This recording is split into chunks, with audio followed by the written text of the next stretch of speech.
Hey guys, I'm Scarfy, I'm Naka. And I'm Kruz. and welcome to Subwuffer Entertainment, a determinedly drunk, geeky, and showful podcast where wolves we house in a tree we entertain, bringing you all latest entertainment news.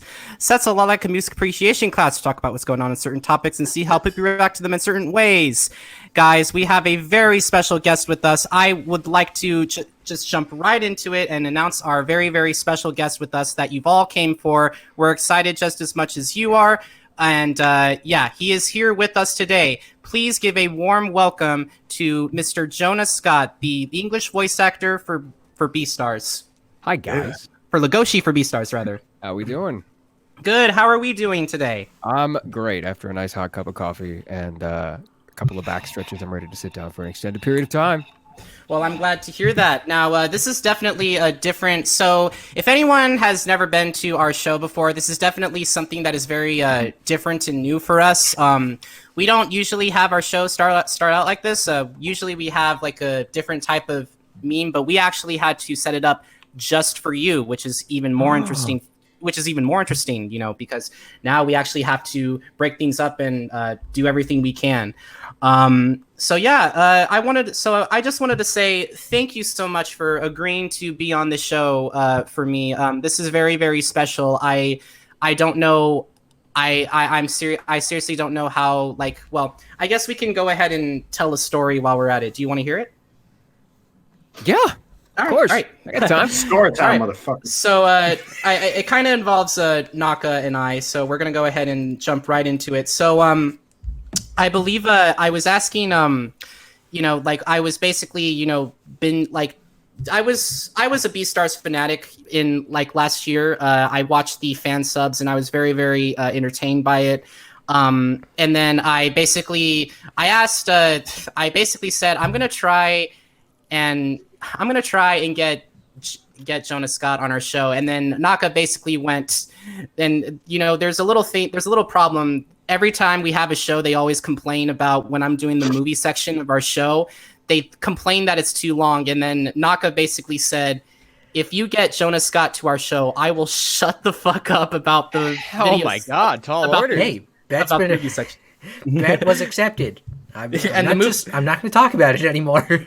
Of course, and then the movie section, and then I basically asked, and what was your reaction, Naka? I was just like, "Holy shit, we're doing this!" I put my word. I'm a man of my word, or a wolf of my word, depending on how you look at it. And we have over 100 viewers. Holy shit, that's a first for us. Thank you so much, everybody, for turning out. Whether you're watching this afterwards or you're watching it right now when it's live, thank you so much for joining us. But Unus Manus. It's better in the moment. Enjoy it now. So I just want to say thank you very much, Jonah, for allowing us to be on our show for the time that we Allowing do us have. to be on our own show. Yes, You're very right. welcome. I'm very glad to hear it. So Overlord. right off the bat, I just want to go ahead and say that this is different from our usual show. This show is going to be strictly regarding Beastars, the anime. We're not going to be spending a whole lot of time talking about the manga because, well, not everyone's caught up with the manga, or not everyone's reading the manga. So, it's just going to be strictly about Legoshi regarding Beastars and his roles in his voice acting. I believe he was in JoJo's Bizarre Adventure. He was also in what other animes were you in? I forgot. Oh man. Not a whole lot yet. Again, I've just started working consistently in the past 6 or so months, but JoJo's, I've been in season 2 of One Punch Man. Really? Wow. Netflix's Kengan Ashura, which is the fighting anime, the 3D fighting anime they did a couple of months back. I mean, a couple coming up this year. Can't really talk about them too much, but I'm doing anime. Yeah, I do a lot of video games too. But those are the shows that I've been in so far. Nothing crazy. I'm glad to hear that. All right, so what were you gonna say? Because I wanted to see One Punch season 2, but I wasn't sure where to see it because is it at all coming to Netflix? I don't know if you. I don't think it's coming to Netflix. I think Crunchyroll's got a pretty Crunchyroll tight grasp on that. Yeah. I used to have a sub to Funimation, but I watch a bunch of stuff there. Funny doesn't. Funny enough. Funny enough. Funny doesn't dub One Punch Man is dubbed at Bang Zoom out here. Fanadanada. And usually things that are dubbed out here go to Crunchyroll. Funimation has their own streaming service that they kind of like pipe everything into. But Right. they do a lot of dubs. That's for damn sure. that is for damn sure. Wow, the chat is blowing up. It's going really, really fast. This is faster than our usual time. Yeah. Restream might not be able to keep up with putting it on the screen. That's just I'm putting it out there now. That's fine. We'll still be able to read it as long as read it from here. So at least that'll be a thing. All right, guys. So this is how it's gonna go. We're gonna spend a lot of time asking some serious questions towards Jonah. So we're gonna save the the fun questions kind of in the middle of our show because we have a lot to ask him about. So Naka, Kruz, do you want to get started? Well. Are we going just like from top to bottom, or are we just picking and choosing from pretty much questions? Pretty much top to bottom, yeah. Well, it's your question first, Well, I know, but I'm just asking top to bottom. All right, well, we're gonna go ahead and get started. So, okay. All right, here we go. Chat spiked with rabbit blood, tested for illegal PEDs. Damn it, Bill. So guys, I hope you're paying attention. Oh yeah. Right. By the way, I don't know if we were clear on this, but there is a full spoiler warning because they will probably come up. Yes. I hope you did your homework because the test is now. Yeah. Yes. We obligated other people to watch the season of Beastars before we actually had this interview. So I keep forgetting we always have one more other thing. It's never set in stone. All right.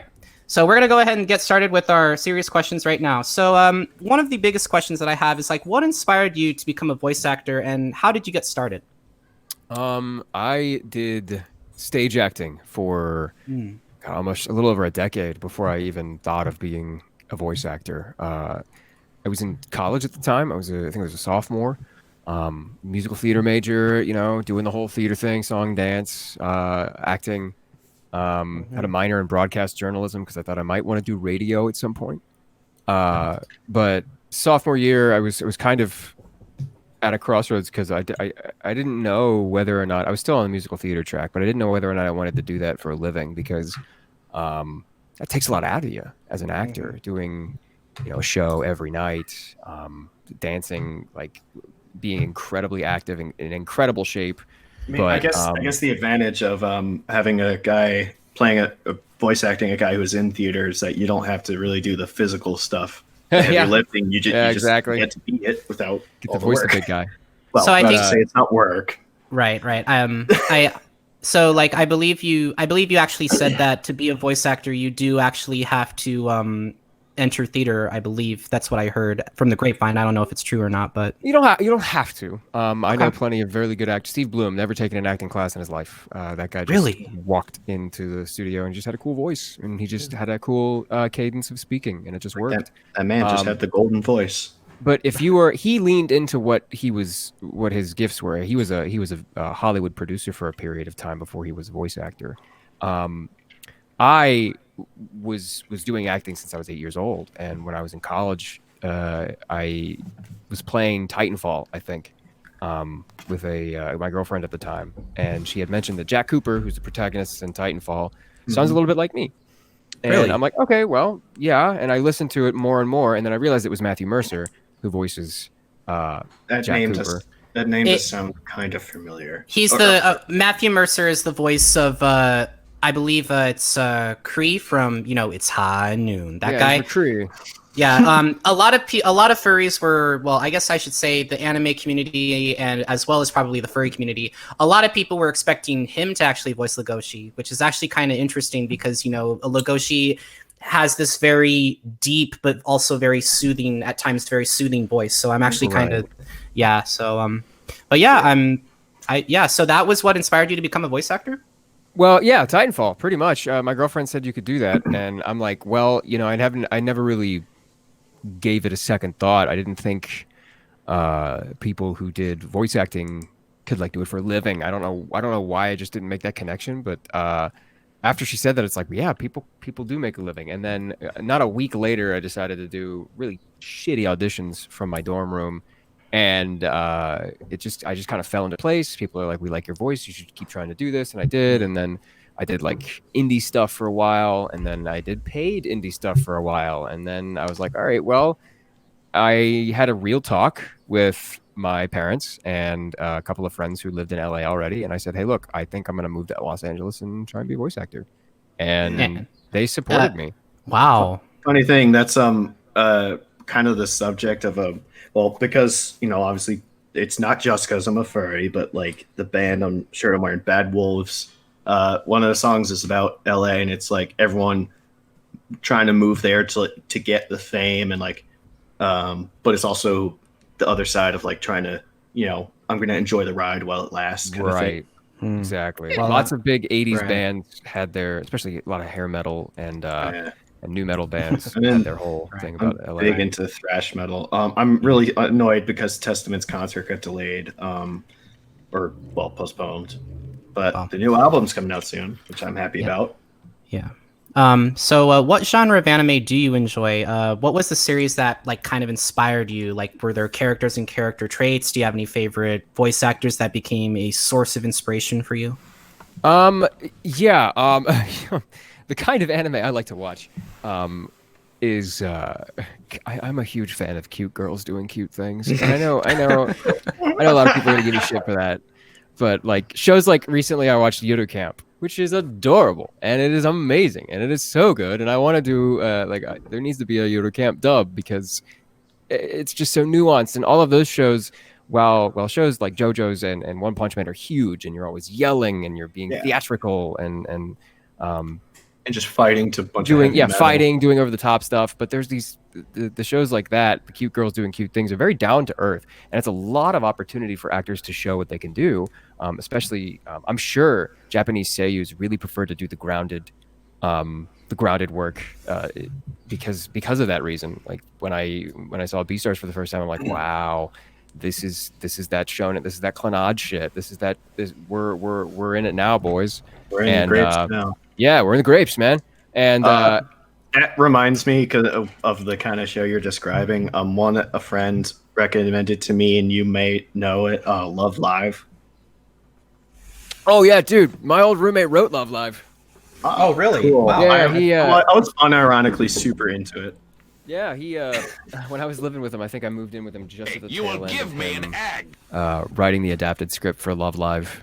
And, was it the original one or like the Sunshine one, or both? I don't really remember. I just remember him being pissed off at Love Live. Because like Sunshine was like the same, not the same story, but like the same situation with different characters. Right. Okay. Well, it probably is the first one then, because they were trying to try and do the songs for a period and then dub the songs and it didn't work.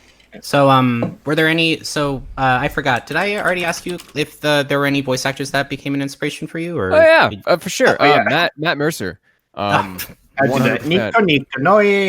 For a lot of reasons. A lot of people say I sound like him, and I can agree with that to some extent. I am my own person, and I'm my own actor, and I have my own unique timbre and cadence, and just the way I speak.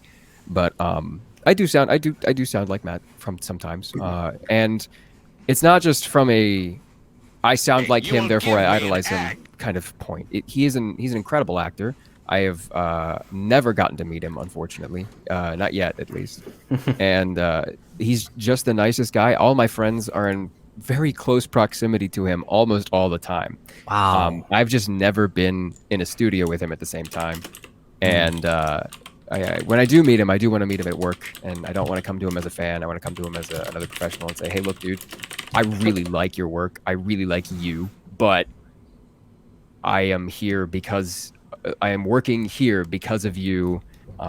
You helped me and you inspired me to get here, and I really want to impress upon him that I'm not trying to be a fanboy, but I'm a fan of him that did the thing, is doing the thing now that he's doing, and it's not like, I'm just a guy who walked up to him at a convention and it's just like, hey, I want to be a voice actor too. I'm doing it. All right. Well, I'm going to go ahead and switch it over to Kruz because he has an interesting question that he would like to ask you. Kruz. Sure. Is that interesting? Yeah, I know before, or I think I saw a few of your tweets before this event that we are at now. You're streaming Doom Eternal. I wanted to ask, how'd you like it, and or if you finished it, and also did you play 2016 Doom? Well, Yes. Well, Crew. Oh, well. What's right, go ahead and answer. Well, it's the serious question, but go ahead and answer it. Okay. Yeah, I've played both. I beat Doom 2020. It was friggin' incredible. I beat it on stream. It was great. And I'm a pretty big fan of the Doom franchise. I called my dad the other day to talk to him, and I told him I was playing Doom, and he's like, I remember when I had to play that game on 4 floppy disks. And can it run Doom? Yes. Can it run Doom? Exactly. Can it run Doom? He played that game on 4 floppy disks. He brought his dad in to look at the game, and he's like, it'll never catch on, and then left. And I'm like, Dad, this ain't your granddaddy's Doom. Yeah, this literally ain't your granddad's. All right. So that was a fun question, but Kruz, we're actually asking the serious questions, and we're just gonna go straight in the line. I just have to remind you. You're not telling me which one was the serious one that I wrote. Oh, it's the one. Oh, it's the one that we not give you the document to show for it. I don't know. All right. Well, we are. I mean, what couldn't? Something was bound to happen. I mean, yeah, we're having fun. We're having fun. I've seen other questions, but I didn't. I have mine pulled up. No, that's not the one you want. Hold on. Don't ask your own questions. I'm not. I know. One second, guys. We're doing chat. Having a good time, huh? How are we doing, chat? Let's see. I've seen Lonan in the chat. I think I've seen Nathaniel Playdeer in the chat. I've seen a lot of people in the chat. Thank you so much for tuning in, guys. This isn't a wolf, but it's the closest thing. It's a dog. Dog. Put a dog in the chat. Oh yeah. There's a wolf emoji, but it doesn't show it. It's the same thing. Sad. All right, I sent Kruz the actual thing. Open. Okay. Open. All right, it's the third question in the serious questions, Kruz. Okay, fuck. Oh my god. Yeah, I don't know if we've done this because you mentioned. I guess. Now it was. I keep forgetting that if things we talked about were when we were actually live or not, because we were talking a bit before the show actually began.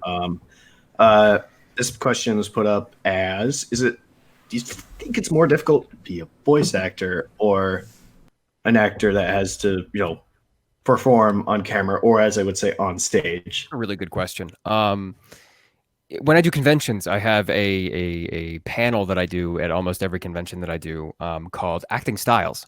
And this is something you actually learn in college, usually. I mean, it varies from university to university, but you usually learn an acting styles class, and it teaches you just that. The difference between acting in a musical and a serious stage play drama or a television show versus a movie, and how you have to adapt your performance style to get the right, to make it, in the industry, you say, to make it read. To make it read for an audience. So an audience can go, okay, I'm immersed, my disbelief is suspended, tell me a story. Yeah, if you like this character, you have to like them for a longer period of time if they're on a show. Yeah, that's another thing too. Is developing a character for a play is different than developing a character for TV. You would be, for a play, everybody gets the entire experience of that character in hopefully less than 4 hours. For a show like Beastars, everybody gets the entire, well, not even the entire experience of a character, the beginnings of an experience to a character, if it is multiple seasons in a show, or multiple seasons for a show, that sometimes doesn't get finished.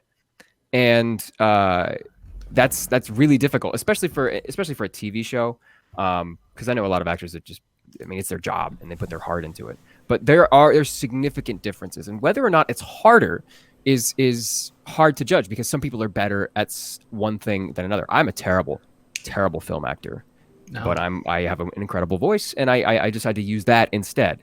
I'm a pretty good stage actor. I've done stage acting for over a decade. I know that in and out, and I could do a show right now if you asked me to.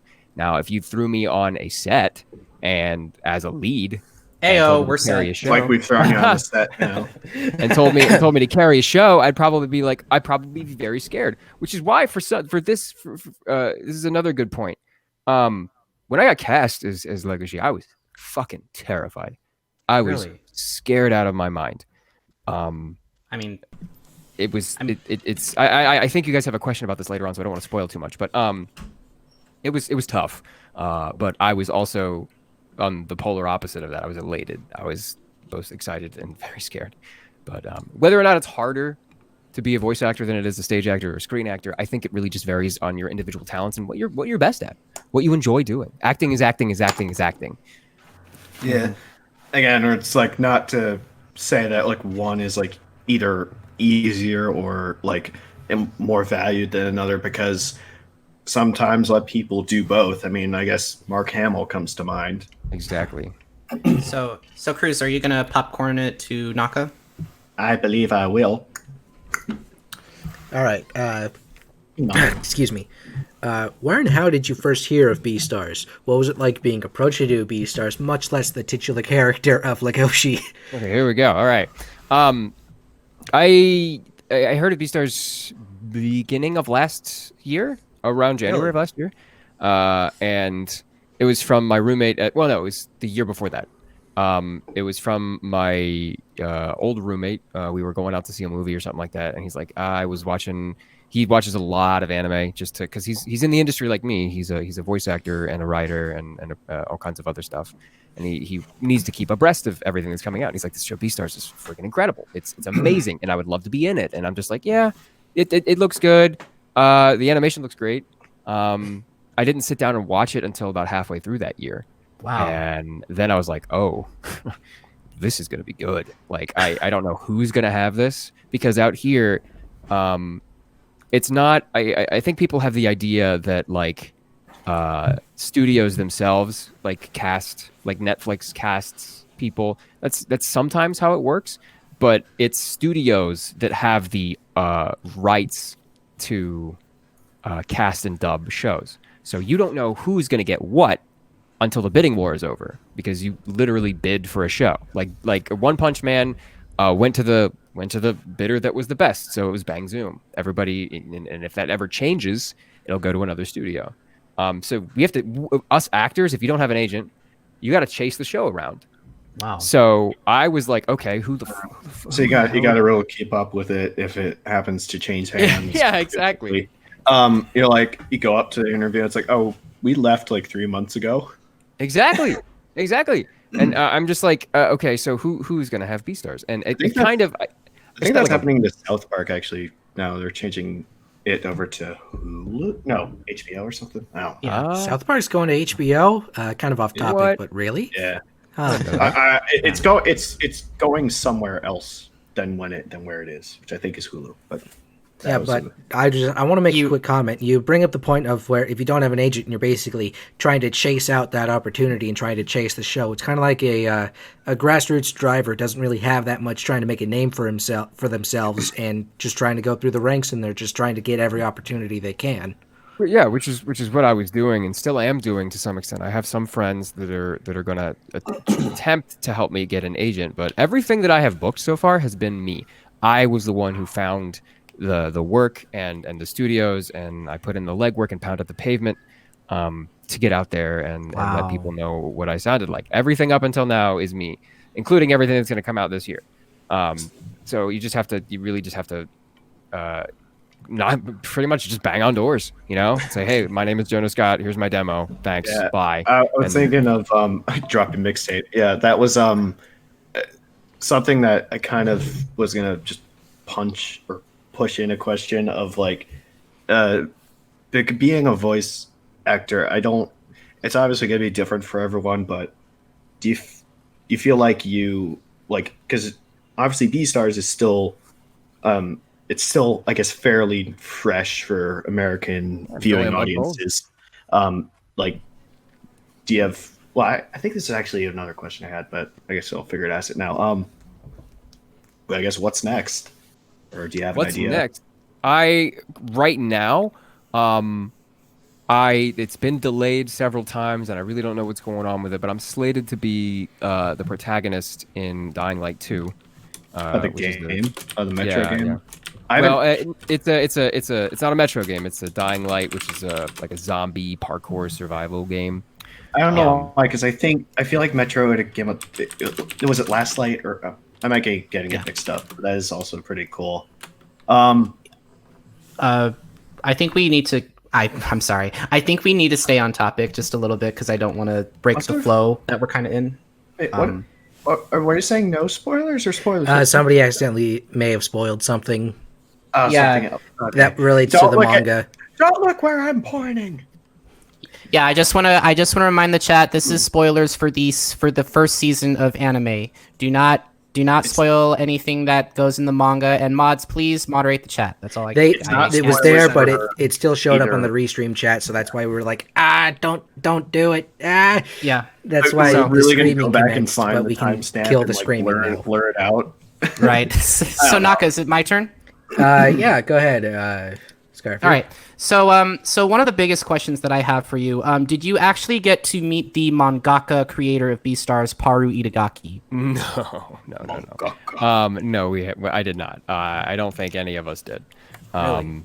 Yes. Now there have been rumors going around that she has had some say in who got cast as what. Doubt it. But no. I don't think I ever will. Because Japan worries about Japan, and the United States worries about the United States. And I know she's heard my voice because she has said that it sounds great on Twitter even, and so has Kobayashi, the Legoshi's voice actor, has said that your voice is great, and that was a big get for me because I was again terrified, but it's cool that the manga-ka and the voice actor for the character that you're performing in Japanese was like, you're good. You know what you're doing. And that was like, okay, I don't have to worry about what anyone else says ever because they said that I'm fine. So, but no, I don't. If I do get to meet them, it will probably be years from now at like, when the show is finally over and we get to have a big united, big cuddle fest. But I don't think anytime soon I'm going to be meeting the manga-ka. I mean, I don't think that Matt Mercer, who voices Jotaro, got to meet the manga-ka for JoJo's Bizarre Adventure. They're so far removed from what we do that it would be really tough to orchestrate that kind of thing.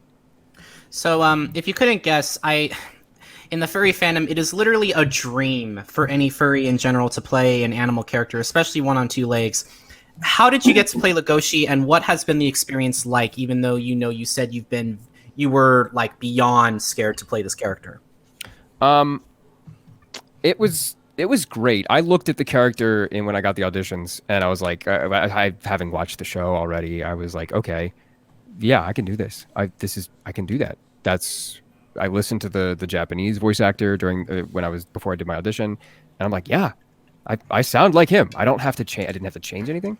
I didn't have to, push my voice in a place where it didn't want to go. I didn't have to, go high or go low or add any gruff. It was just me. It's honestly just me talking. Maybe just a little bit more emotive, but it's me talking. And I did audition for Louis as well and Bill. My Louis audition was Bill's yeah, Bill's a dick. Bill's a huge dick.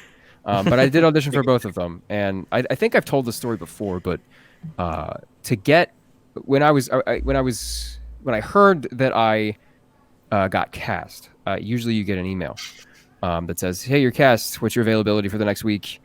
You're gonna come in and record." And that's when everything starts going really fast, and that's the icing on the cake, right? The auditioning is the work. Actually getting cast and going in to record is the fun part. Yeah.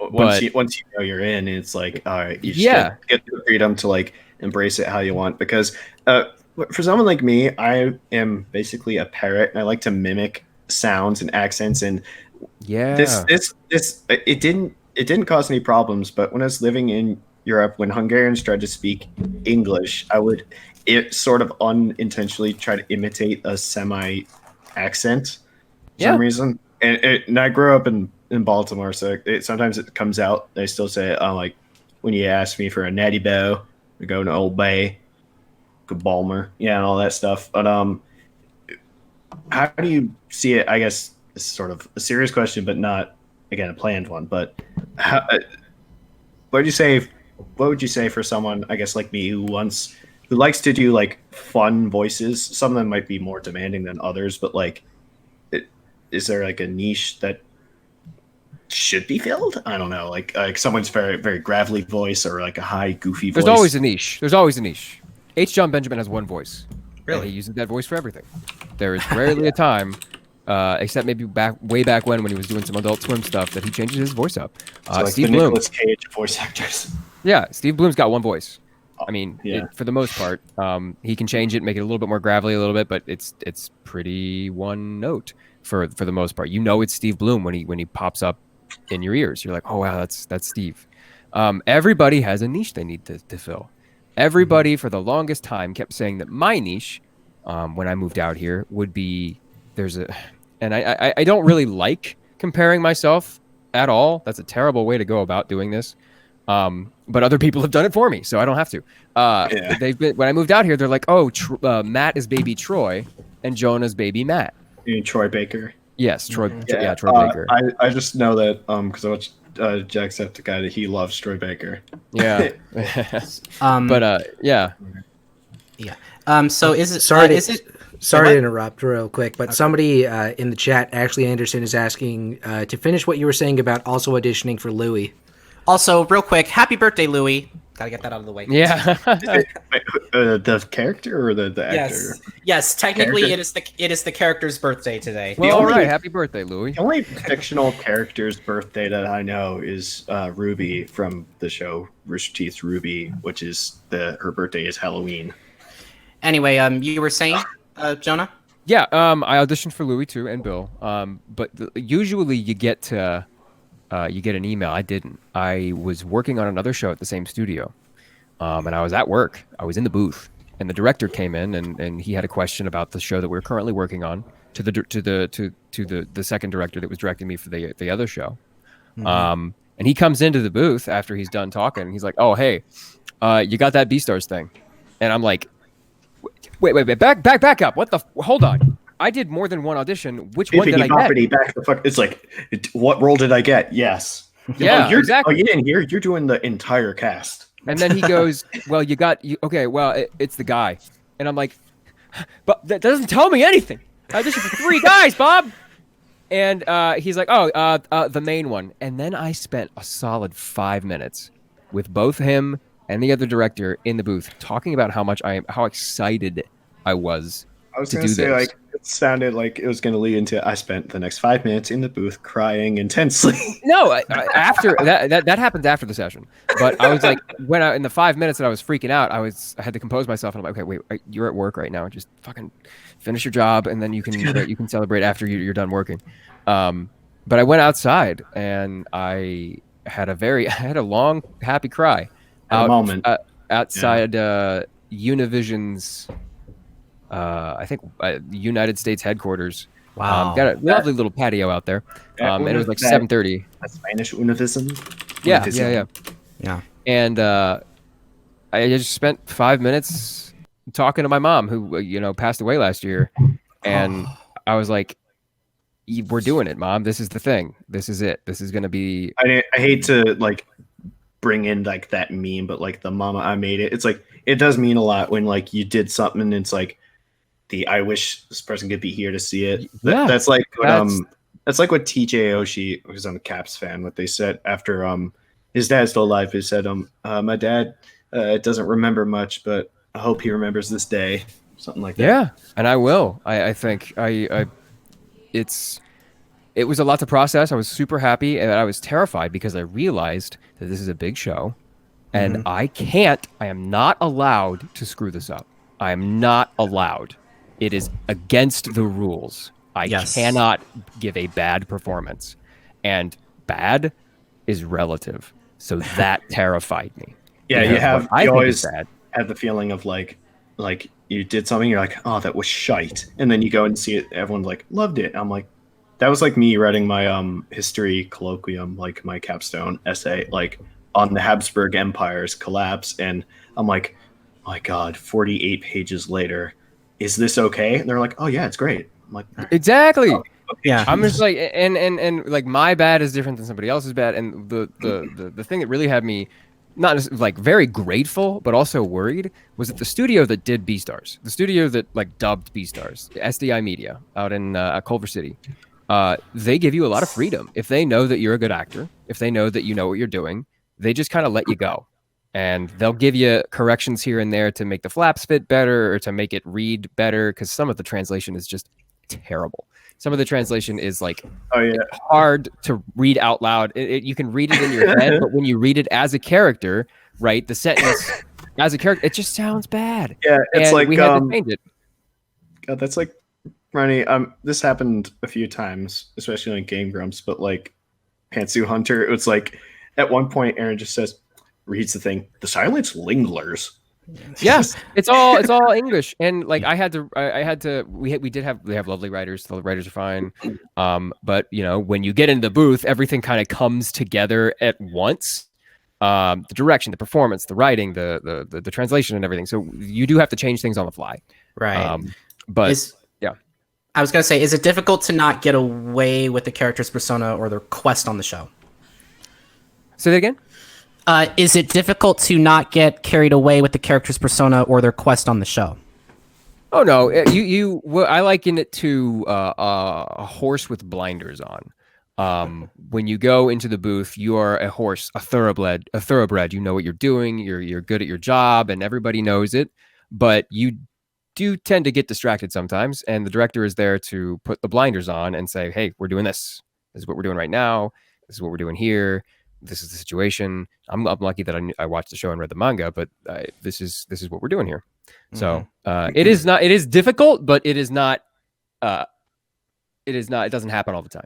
Yeah, I feel like there are benefits to like both things. Like, and I don't know if you've seen it, but like Jim Carrey in the Sonic movie, they just seemed to just let him do whatever he wanted, and exactly. It was brilliant. I unironically loved that movie. Yeah, and if you listen to a lot of Beastars, I do believe that to date it is some of my best performance work. It's the most that I guess what most people are familiar with knowledgeably, because I imagine a lot of JoJo is one thing I haven't really watched. I get some of the memes, but a lot of people, I feel like you're in the situation where people are like, oh, he was in this? He was this guy? Like, oh yeah, I've exactly. Seen it. They don't realize like Legoshi, they didn't put the name to the voice. Right, mm-hmm. yeah. And I've only just started working, so people, who the fuck is Jonah Scott? Like, who? I don't know who that is. Also, I meant to ask this a few times, but I forgot because I'm stupid. Is this Nathaniel Platier? Is that the guy you were talking about? Yeah! Represent, Daniel. What's up, man? Hey, it's your boy! All right, so something male mode. Anyway, I'm going to go ahead and popcorn over it to Naka because he has a question for you. What was the motivation like for Legoshi? Like, how would you build up to get into character, like, while reading the script before getting into the booth? And, like, what kind of vocal workouts did you have to do for, like, the deep growls and the snarls and stuff? I noticed a marked difference. Listen to death metal. I noticed a marked difference when I wouldn't warm up versus when I would, obviously, as a vocal performer. And there's different ways of warming up. When I would start driving, because when I started the show, I didn't have a car. I managed to get a car while we were like in the middle of us recording, and I would drive down and sing in the shower, sing in the shower and drive singing in the car on my way down. And I would sing pretty loud to try and get, the pipes going. Sometimes my sessions were in the early afternoon, so I'd have to wake up and get my daily routine done and get on the road because it takes almost an hour to drive to the studio to go there. And I had a lot of time in the car to warm up. It gets you try and refrain from caffeine and stuff, which is really hard because that tightens up your cords and makes your voice a little higher and harder for it to loosen up and get nice and raspy. Those warm-ups, I sang a lot of musicals in the car. I'm a big Disney guy. I sing a lot of Disney songs. All kinds of old musical theater I'm into is very nice. Lots of Frank Sinatra I sing in the car. Well, we'll get to another Disney question later, and I don't want them. And furries, you know which one we're talking about, but we'll get to it later, okay? And I don't want them. And I don't want my co-host to say anything about it. But continue. But yeah, when we would do the growls and stuff, it is very, very important. It is very, very, very important for you not to give a shit about anything when you do that. Yeah. You gotta actually sound like you're really fucking angry. Yes, you cannot care what people are looking at you, what people are going to think, how this is going to be. You got to give it your all, and it's going to sound fine. You just got to trust in yourself that it's going to sound fine. Usually, we only got like 1 or 2 takes. So you got to give it your all in the first or second take. If you fuck up the first one, get it right in the second one, or you're wasting time and money, and that's a no-no. So the warming up, less so. I used a lot of the growls to warm up, if that makes sense. Sometimes I would tell the director, I'm like, hey, let's start with a little bit more of an intense scene for this episode, if there is one, so I can get into that space, that low ruckling kind of space that you get after you have a tired voice. Wow. Yeah, I mean that's kind of like me after a concert when you've actually been shouting back the lyrics. Exactly. Yeah. You're like, then you get into the mode and you actually kind of stress out your voice. I don't know how much do they like use that to their advantage? I mean, it's unadvisable to do it a lot, but right. There's a lot of, especially with SAG, the Screen Actors Guild is trying to crack down on video game voice acting because they have a tendency to use their actors to their fullest extent. I won't say abuse them, but use their actors to their fullest extent, and sometimes maybe go a little bit overboard. Because us as actors, we're very scared that we're going to lose our job all the time, and we do everything the director says, almost unquestioningly sometimes. And they know, the really good directors know when you're kind of getting thin, and they'll give you a 5-minute break or something like that. But usually it's not that bad, especially with anime. There's hardly, like I said, you usually get 1 or 2 takes of like screamy lines. The episode 5, the fight, that was all 1 take. I didn't have multiple takes. The whole thing was just one. I'm trying to remember because I remember the story, but I don't remember episodes. Was that with Bill or was that with? Yeah. Like, God, one of the better moments is like visually, so like when Legoshi like punches Louis like across the world. Oh yeah, it's like it's good stuff. But yeah, it's mostly that. Yeah. So Naka, were you gonna popcorn it over to Kruz? Yeah, go ahead, Kruz. Yeah, so this is a thing that again we've talked about a little bit, but again I think it's before we went live, but I'd ask what your experience has been with being approached by the fandom. I mean, you've mentioned that you already have a friend of yours is in the fandom, and with that said, I hope that our kind have been treating you well. Yeah, furries are incredible. I have never had someone so kind come into my DMs and just thank me for everything that I've done. And yeah, my DMs on Twitter are open. I read everything. I don't respond to everything because I just don't have the time, unfortunately. But I do read it all, and it's just so nice. And people coming towards me, and I'm very. If you guys have noticed from my streams, especially my request streams, I'm very involved with my community and the furry community at large. I most of the people that have watched me now are furries, and they are the nicest.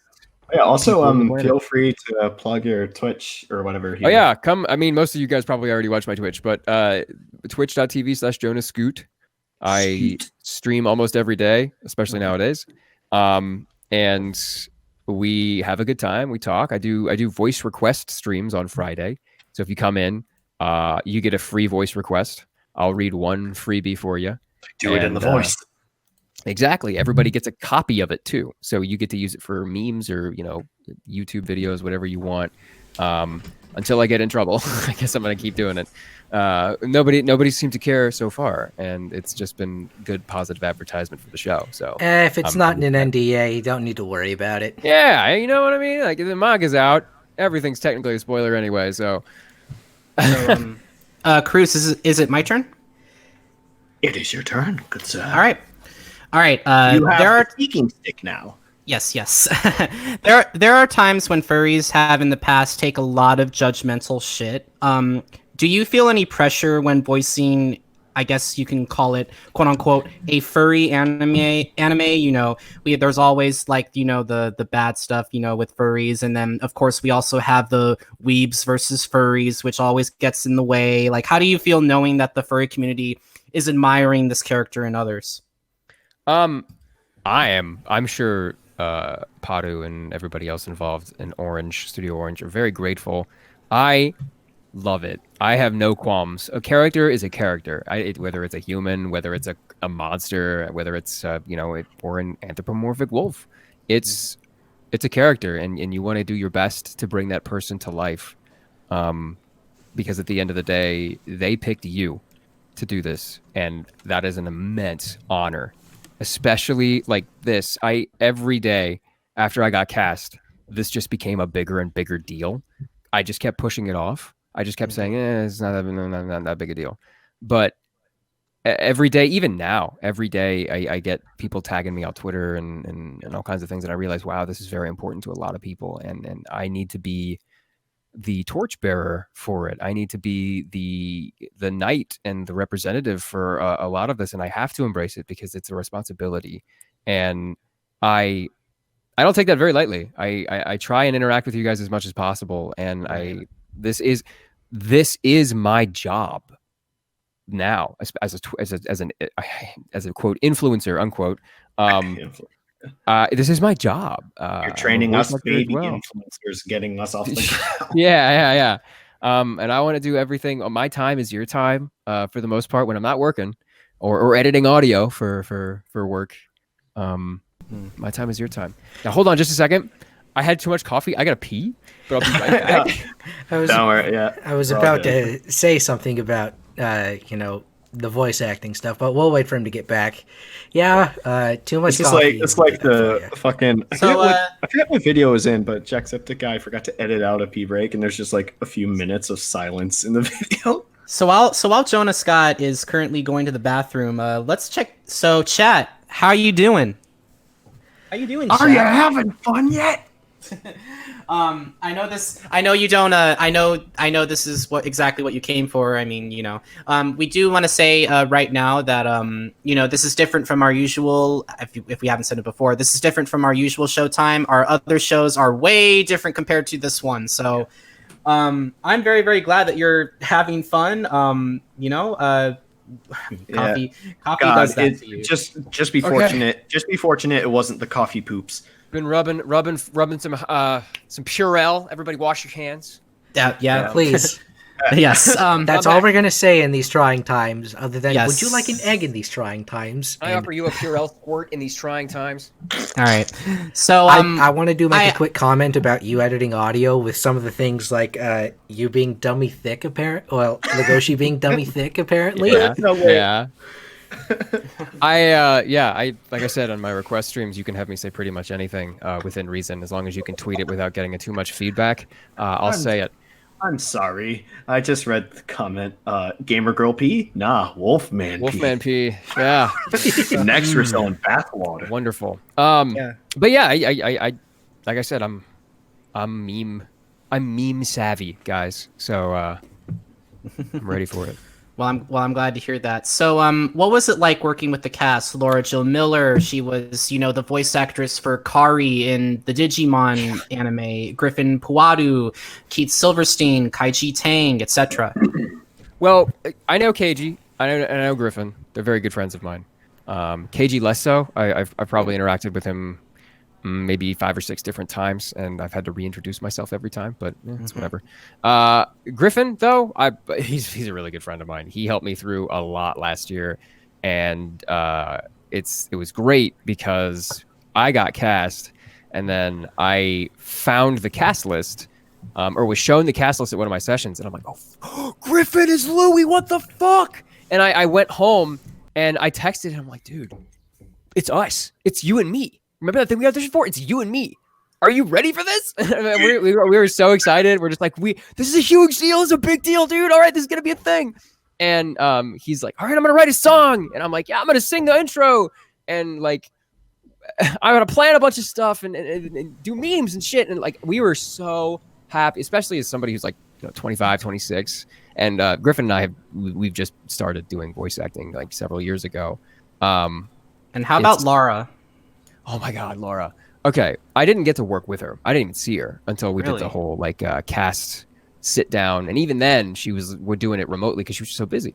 I didn't get to see her, but she is wonderful, and I got to hear a lot of her.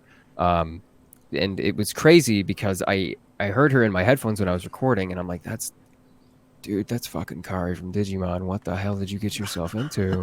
And I heard like the biggest freak out though, and I'm sure that some of you in who are listening can also freak out with me in this, but knowing Keith Silverstein was Goheen, I know Keith Silverstein as Torbjorn from Overwatch. And really, I was freaking out because I'm like, oh my God, Goheen's fucking Torbjorn. It's kind of funny.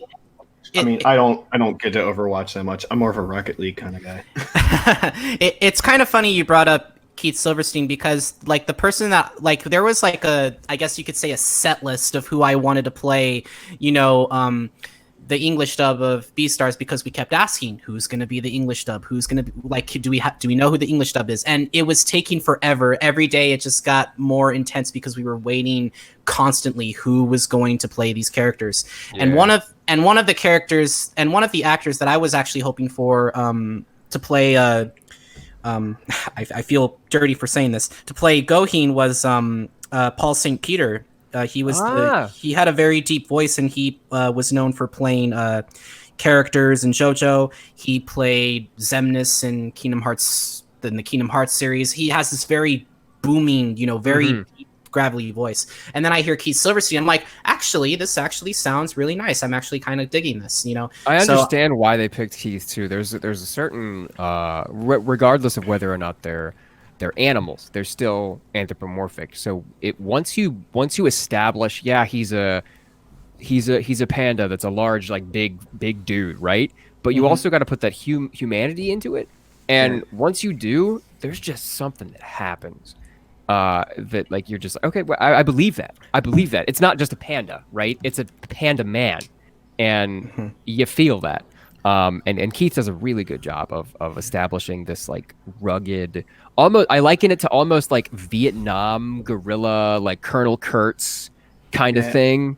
I love the smell of napalm in the morning kind of shit. There's one line he has. That he says, I kind of blacked out for a second, but this is the panda guy from the show, right? The mercenary type guy. Yeah.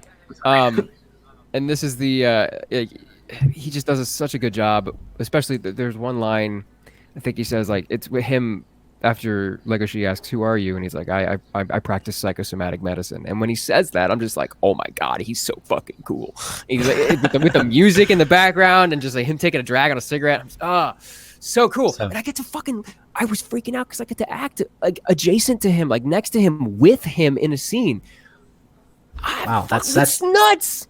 I know that's yes. That's like the thing. It's like I technically met him. This is like us, like technically meeting you. Obviously, of course, it wouldn't be as practical in this time. Scarfy obviously lives much closer than you. I'm over in fucking Maryland. Yeah. So I live near Seattle, so I'm just like, I could. It's like, oh wow, look at me! I'm close to Microsoft and Valve, and I still haven't toured Valve Studios. That's going to be for later. Bethesda. Okay, careful. All right. Too many people talking at once. Sorry. Yes. All right. I do want to have a couple comments from the chat real quick. We will get to the Ben Diskin question. Well, it's actually your turn. Yes, we will get to that shortly. But somebody asked, what was your audition like for Louis? Oh, well, it was a little, I did lighten my voice a bit, but it was still very, like, regal, and he had, it's a haughty air to it. I like what Griffin did. I really do. And after listening to it, I'm like, ooh, boy, okay. I do definitely sound better as Legoshi. Yeah. I believe that now. But it was very, I have it on my desktop. I should really just... Where is it? Oh wow! Go ahead and pull it up. Yeah, because what's it? Louis seems like very Let me see. I'm gonna listen to it myself. Valedictorian kind of guy. Oh no! Okay, never mind. No, I didn't do that. What I did was this trust fund piece of shit. That's what I did. Where he's like, where he has this like, he's mean to people that won't tell on him, that kind of thing, you know. And I kind of leaned into the whole asshole, Letterman kind of collegiate dude. Holier than thou. Yeah, exactly. All right. So Naka. You've already kind of commented on this, but what was the energy in the booth like with your castmates, and especially in more awkward scenes? Okay. You know the one we're talking about. Oh yeah. Of course. Laura, first of all, didn't know anything. She had no idea what she was getting into. I think she didn't even audition. I think the director was just like, or the casting director was just like, get in the booth, Laura. You're this character doing anime for the first time in almost 20 years. And she took everything like hit her like a freight train, because she's like, what the fuck is going? What the hell is this? What am I in? It's a good paycheck. What am I in though? Like,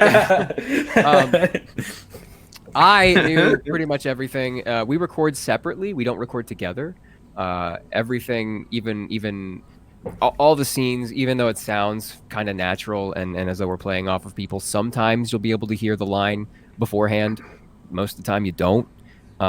We're all separate in a vacuum. The only people who are really there are the engineer and the director. That said, the director really didn't know what she was getting into. So every time there was something that showed up on the screen, you know the ones I mean. She was like, "All right, well," and she kept asking me like, "Do we see Nip? Do we see Nip? Do we see Bunny Nip?" And I'm just like, "Look, pee-pee?" Two. Yeah, this is what you said might have hinted at this, but it's do you watch like footage like while you're like speaking, like to get an idea of like what you're supposed to? Oh yeah. Okay, I'll run down a brief process for you of how the production of dubs go. You go into the booth. They usually take 4 or 5 minutes to set you up. They mic you. They make it so that they don't put anything on you, but they make it so the mic is a safe distance away. They make your spot. And during this whole time, you have another monitor in front of you that has the script on it, and then you have a monitor further down the booth that has the picture on it. Sometimes it has a watermark on it. Sometimes there's a time code, and you have a time code in your script too. Now, generally, when you record, you go in and you can see where you're going to start, what episode you're going to start on from the still that's on the monitor down the way. And you can be like, okay, I know this episode. This is the episode where they're in the lunchroom or they're in the drained out pool or something like that. So you can get a vibe of what's going on soon. Okay. And that's great. But then they'll talk to you a little bit about it. If the director knows anything about the show, they'll tell you what they know, and they tell you what they think is going on, and they'll say, okay, let's get a preview. So you'll hear 3 beeps, beep, beep, beep, and on the 4th imaginary beep in your head is when you're supposed to talk. Okay. So if I'm supposed to say, what the hell, it's beep, beep, beep, what the hell, right? That's how you time everything out. Right on the mark. I mean, the weird thing is that I used to watch, iCarly back in the day, and I didn't imagine myself doing anything like that. We sometimes have a count in where it's like, all right, in 3, 2, and then you go. Yeah, exactly. And then most of the time, you're able to move things around thanks to digital recording. You're able to move things around if you are too long or too short. They can compress it a little bit. That's why you only need really 1 or 2 takes, because they can make it work. Just fix it in post. Mm-hmm. And not even in post. It's like right there, all digital in front of you. And it's crazy because you can keep alternate takes. And that's how I was like, because I know the show very well. I was able to say Legoshi wouldn't really say that. That's not how I would say it as Legoshi. So I can move words around. If you'll notice, there's a lot of pre-life and post-life that, because of the nature of this show, I'm able to put those in the lines because the flaps are kind of all over the place. And at a certain point, we're like, there's no way we're going to match flaps. There's no way. So you need to make it sound as natural as possible because we're throwing that out the window. We did match as well as we could, obviously. So you mean like putting a word into the middle of another sentence? Yeah, like saying instead of what the hell, stitch it together. You say like, oh my god, what the hell? Because there's a beginning part to that. Instead of saying just what the hell, you're saying, oh my god, what the hell? But the oh my god is intimated and is nonverbal. So you're just, oh my god, what the hell? That sounds way more just real. More like yeah, exactly. It sounds way more real than just what the hell. Right. Naka, is it my turn? I think so. We're giving it to you. Also, Red Dead Redemption 2, 2 guys from Achievement Hunter are in that, Jeff and Jack. Naka, are you there? Sorry.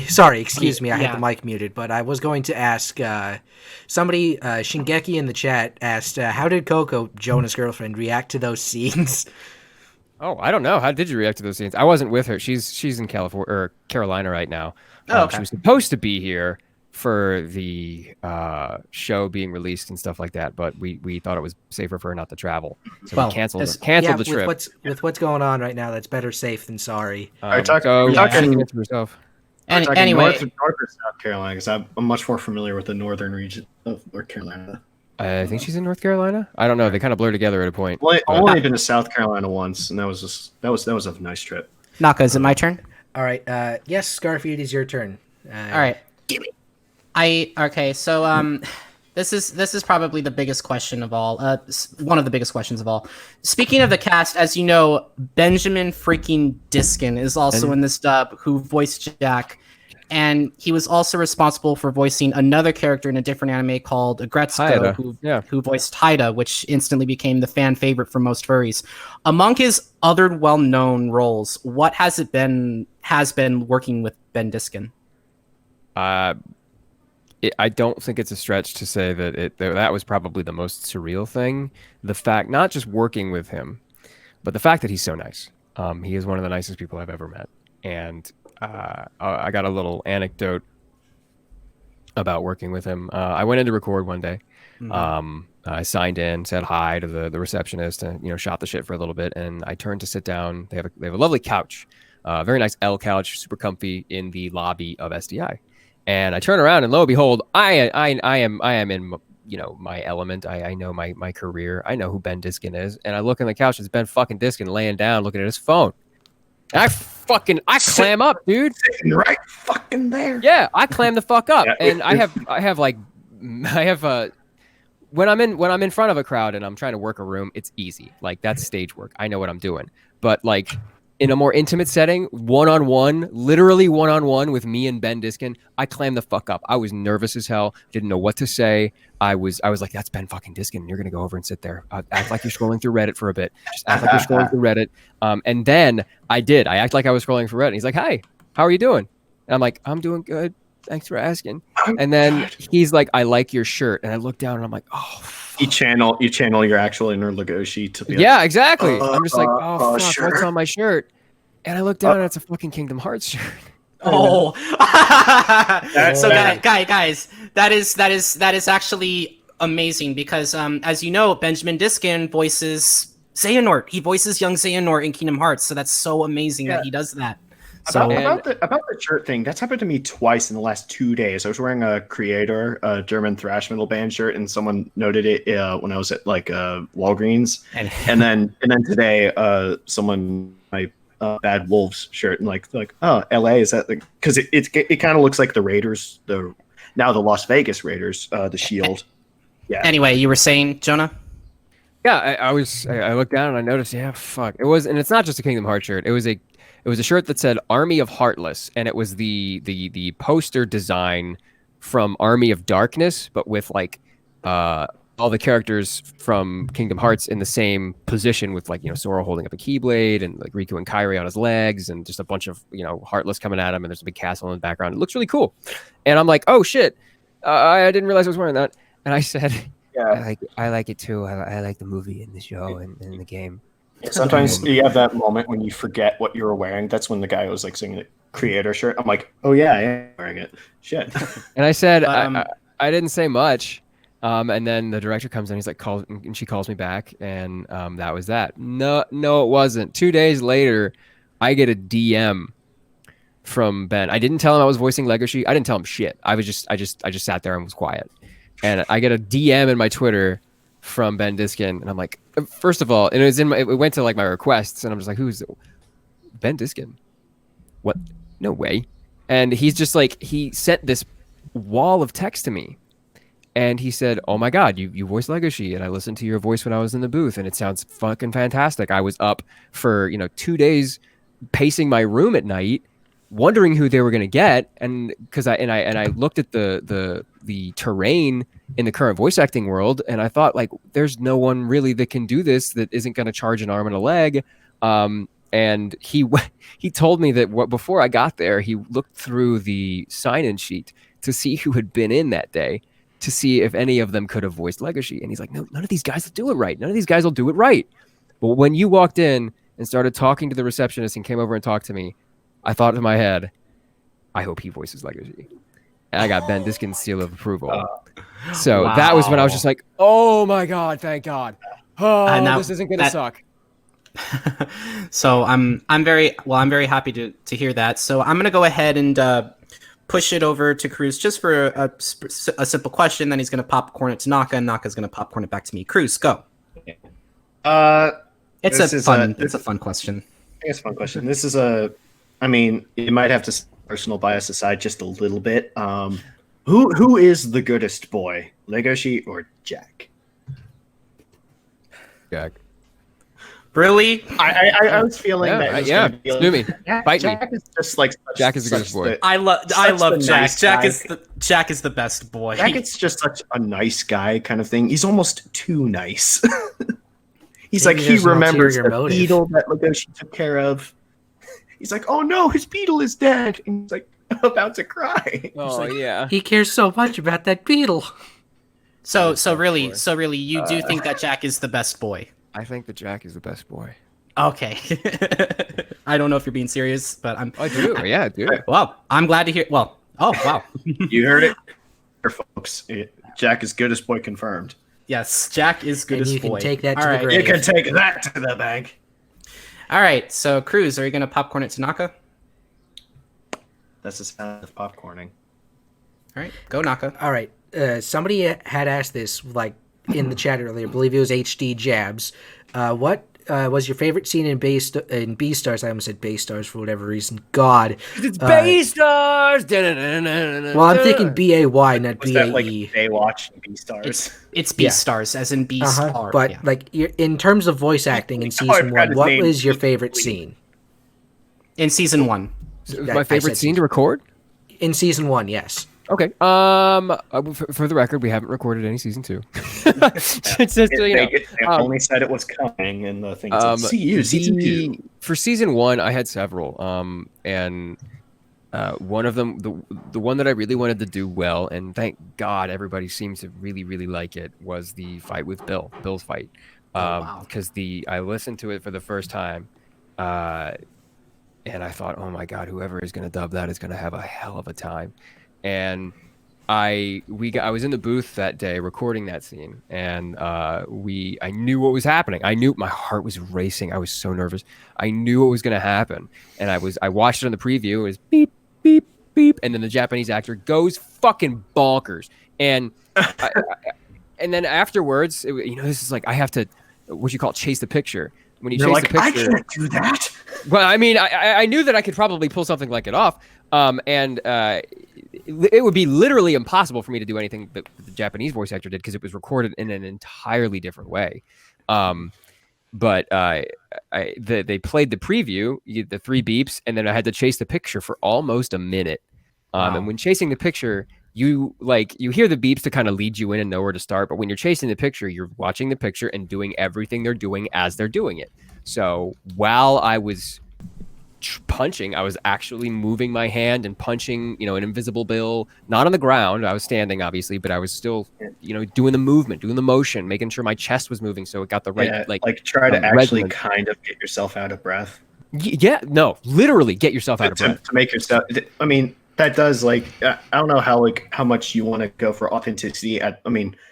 This was like the straining the voice, but I don't know. You might know better than we do of what the things that you use for authenticity, like getting out of breath, actually getting breaking down, crying, or something like that. Yeah, there's a lot, especially in video game recording, when you want things to sound real. There's a lot of grounding you have to do and breathing. If actors out there, whatever you do, breathe, because breathing through the lines, breathing where you would naturally want to breathe makes it sound so real. It really does. Yeah. Start singing like a Till from Rammstein. Yeah. But yeah, that's. Is it my turn, Naka? I just want to make a comment. You bring up how breathing makes things so much more natural, and I think that's part of what made one of my favorite movies last year, Ford versus Ferrari, so great in terms of the sound and sound design was because they amplified heavy breathing at some points, and they kept it in because it felt natural and it sounded so good and so crisp. I have to testify.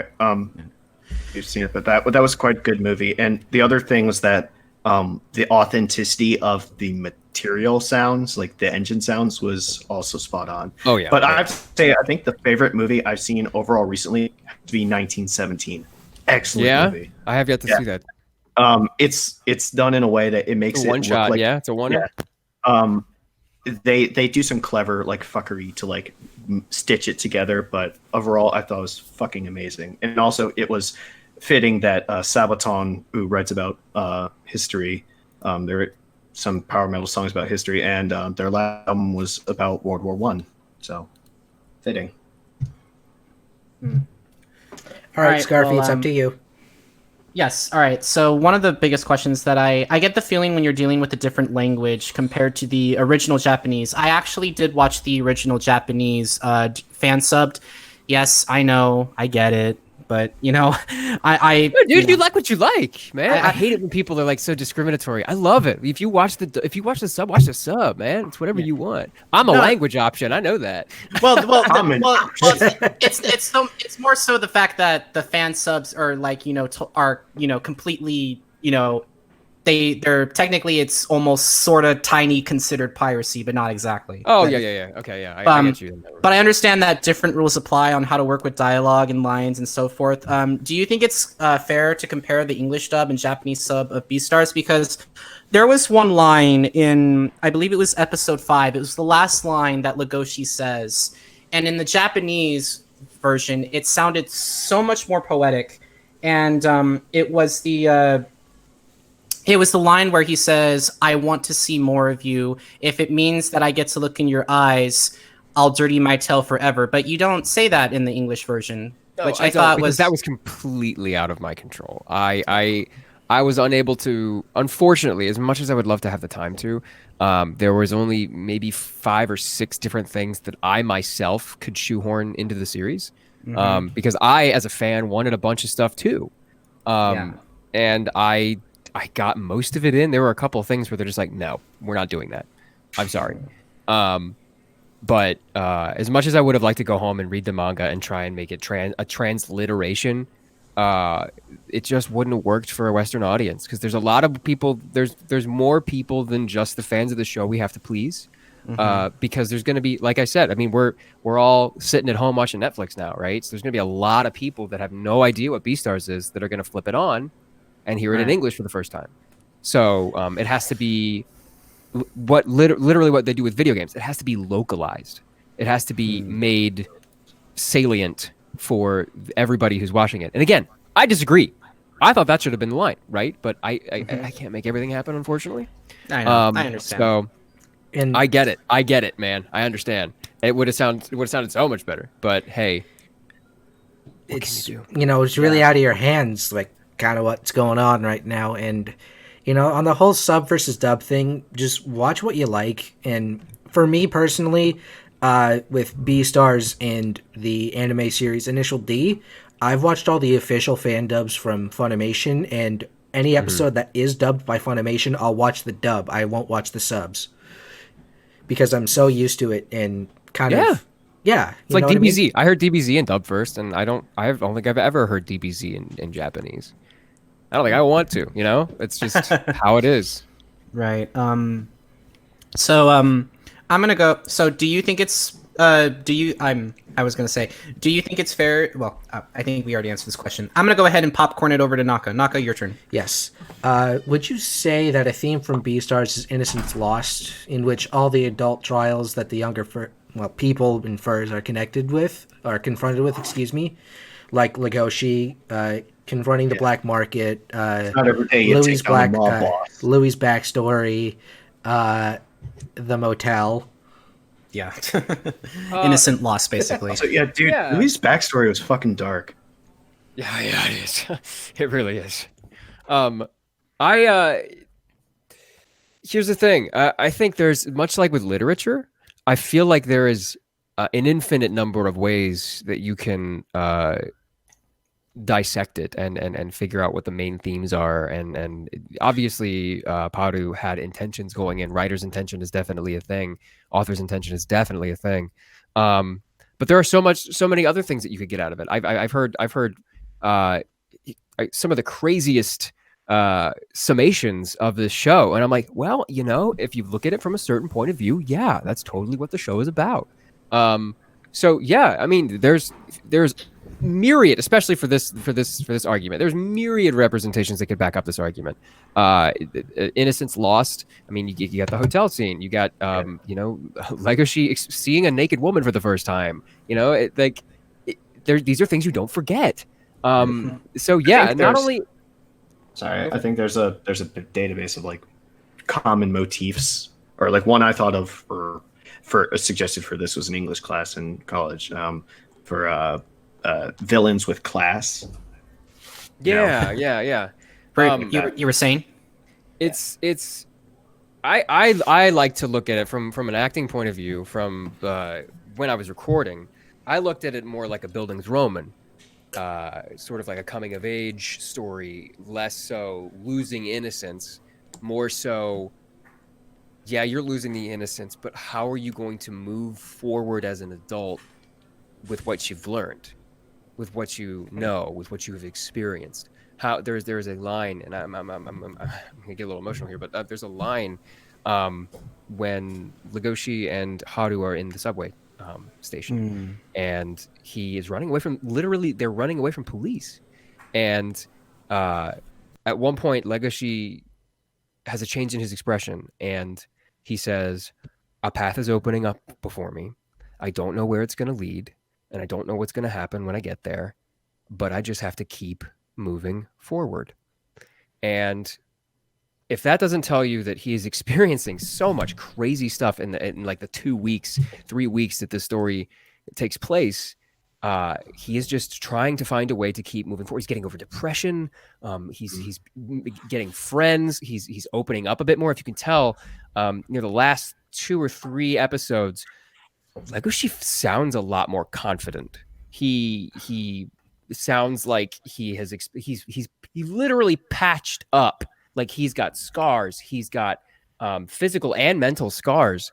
It's exactly that. And I was gonna get emotional because my mom, before she died, when I was coming out here and working, I was depressed because I wasn't booking anything. Now I know that the reason I wasn't booking anything is because nobody knew who I was and nobody wanted to cast me because of that reason. But they took a chance on me here, and she would always tell me when I got very depressed, and would call her and cry on the phone and say, I don't know if I can do this anymore. She would just tell me to keep moving forward. And when that line, literally that line, verbatim, what my mother would tell me almost every day, appeared in the script, I cried for 90 seconds after I read the line. That's like hit you like a freight train. Yeah, I was like, this is my mother saying, wow. This is my mother saying, yeah, this is me. I'm helping you right now. And I had to take a minute and a half to recover from that. And my director's like, what the fuck are you doing? Stop crying. Like, get in there. I'm kind of tearing up right now. I can't believe that's so am I. I didn't believe it either. I'm just like, wow. I have a paperweight right here that I got from her that just says keep going, keep moving forward. Happiness is a journey, not a destination. And I will never forget that as long as I live. Wow. I can only say that I have a somewhat less like serious, I guess, version of that. When I was in middle school, I would volunteer to help at this other I think it was Jewish day school or something nearby, and there were my dad had always stressed to me that accountability is super important, and lo and behold, like we were just doing like define what this means, like pillars like responsibility, respect, stuff like that, accountability, and I'm like, God fucking damn it. But yeah, I mean, whatever that experience was, I mean, we can imagine what it was like, but yeah, it's like those moments that you feel like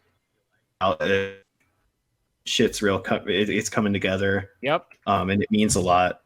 Yep. Yeah. Yeah, and also we're glad that you got to have a good memory of it. I guess I don't know where that sentence was going, but so it's your turn, Kruz, to ask your question. Wait, what? I wanted to say it. Just there's a lot of stuff going on in my life personally right now, and that really almost genuinely made me cry. But I just we got to keep moving forward.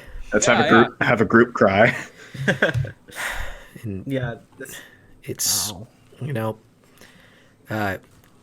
everybody in the chat is pretty much just it's an outwave of support, and I think it's not only just for Jonah but for everybody. We just got to do what we can do to keep moving forward through thick and thin. Yeah, I think I mean not to have it be like too overarching, but be like a theme with Beastars too, because whatever Legoshi and Haru are being they're back and forth at being like, no matter what, we're not going to give up on each other, and we're going to try to. The last 90 seconds of the show are probably my favorite. And I think that's kind of what my question is supposed to lead into. That's up next. Yes. Go ahead. Ask it. So the question is about the line about Haru asking.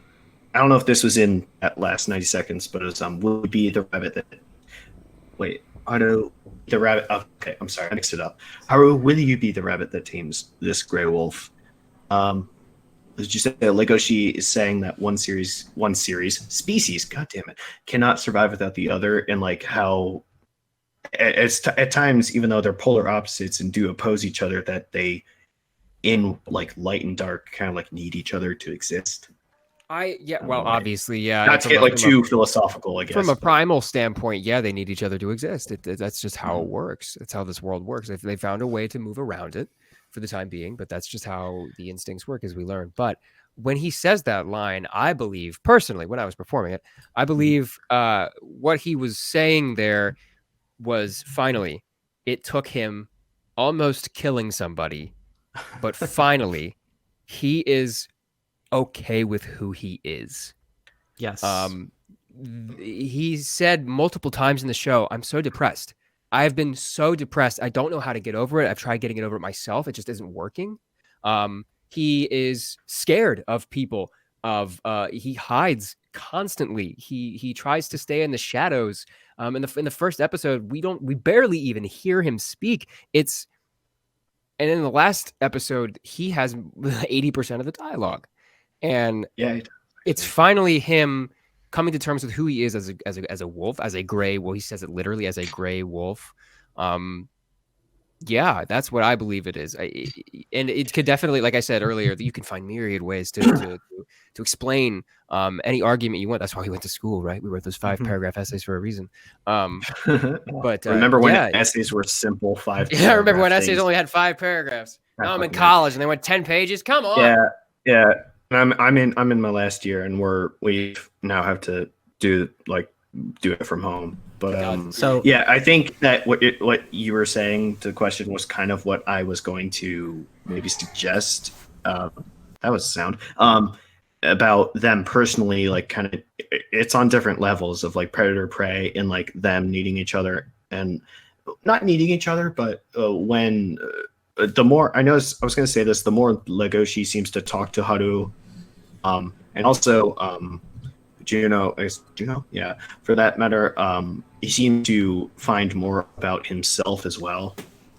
So you see, like the character arc, kind of where it goes from there. Yeah, exactly. So Scarfy. All right. Well, I'm going to go ahead and skip my question since this question was already answered. Yes. Already that, and to kind of trying to reword that, other than like, what would be your least favorite line? I'm kind of stealing the question for you, but like, what would be your least favorite line that you recorded for season 1? Oh man, I have one. Just let me give me like I know I have one. Give me like 20 seconds. Okay. Yeah, so that was a random thing. Yeah. Okay. My senior thesis ended up being like almost 50 fucking pages. Jesus, dude, good job. It was not fun. How many? Yeah, my least favorite line in the show, and this just goes to show that you are your own worst critic. And yes, I am aware. A lot of people have very strong opinions about the dub, and to them I say, cool. We got 1 to 2 takes. You watch whatever you want to watch, but you can't please everybody. Anyway, my least favorite, and another thing, if you find a mistake in the show, the actors know about it. The actors know about it and have already beat themselves up several times over because of it. There's no reason to tag us and give us. There's no reason to tag us and say, "Hey, can you fix this? I am the first one to find this. Can you?" No, you're not. We listened to it and we understood that we understand there's mistakes. And we are the first people to acknowledge those mistakes. But one of my mistakes was in the lunchroom scene when he screams "enough" wasn't enough. I didn't put enough into it, and for that I apologize, because that was one of the very first times where we actually see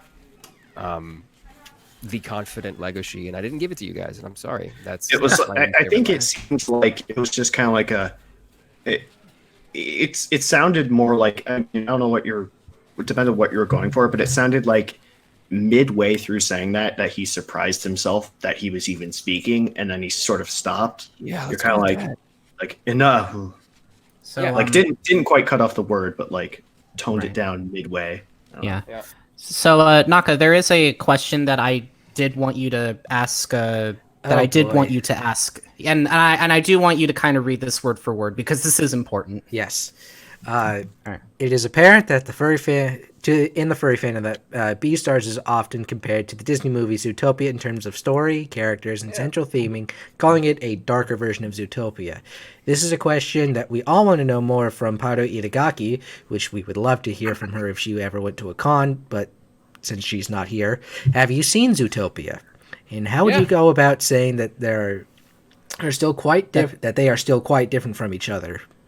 They are different from each other, but I do agree with people that say they are this similar. They have a lot of good world building, both of them do. Fantastic. Half of me is like, screw Legoshi and his whole arc. Tell me about the world. I want to hear about the world. Inform me. Immerse me in this stuff because this is great. I love it. I love world building. It's my favorite part of storytelling. But that's where I think that's where the similarities of the two kind of fall off. It is a world inhabited by sentient anthropomorphic animals. That's it. Those are the similarities. And you know what? Great. There's more of that in media now. BNA is coming out, which God, please put me. Yeah. Wait. Have you? I have a question. I don't know if you can't tell us this yet or not, but have you auditioned for BNA? It's only the Japanese one now, because I know that you, Scarfy, the way that you go about things, you will not. I mean, I was going to watch Beastars probably anyway, but he was kind of like, if you haven't done your homework, I will fucking kill you. In a good way. I mean, right. But anyway, oh fuck. Judging from how you are hearing me right now, no, of course not.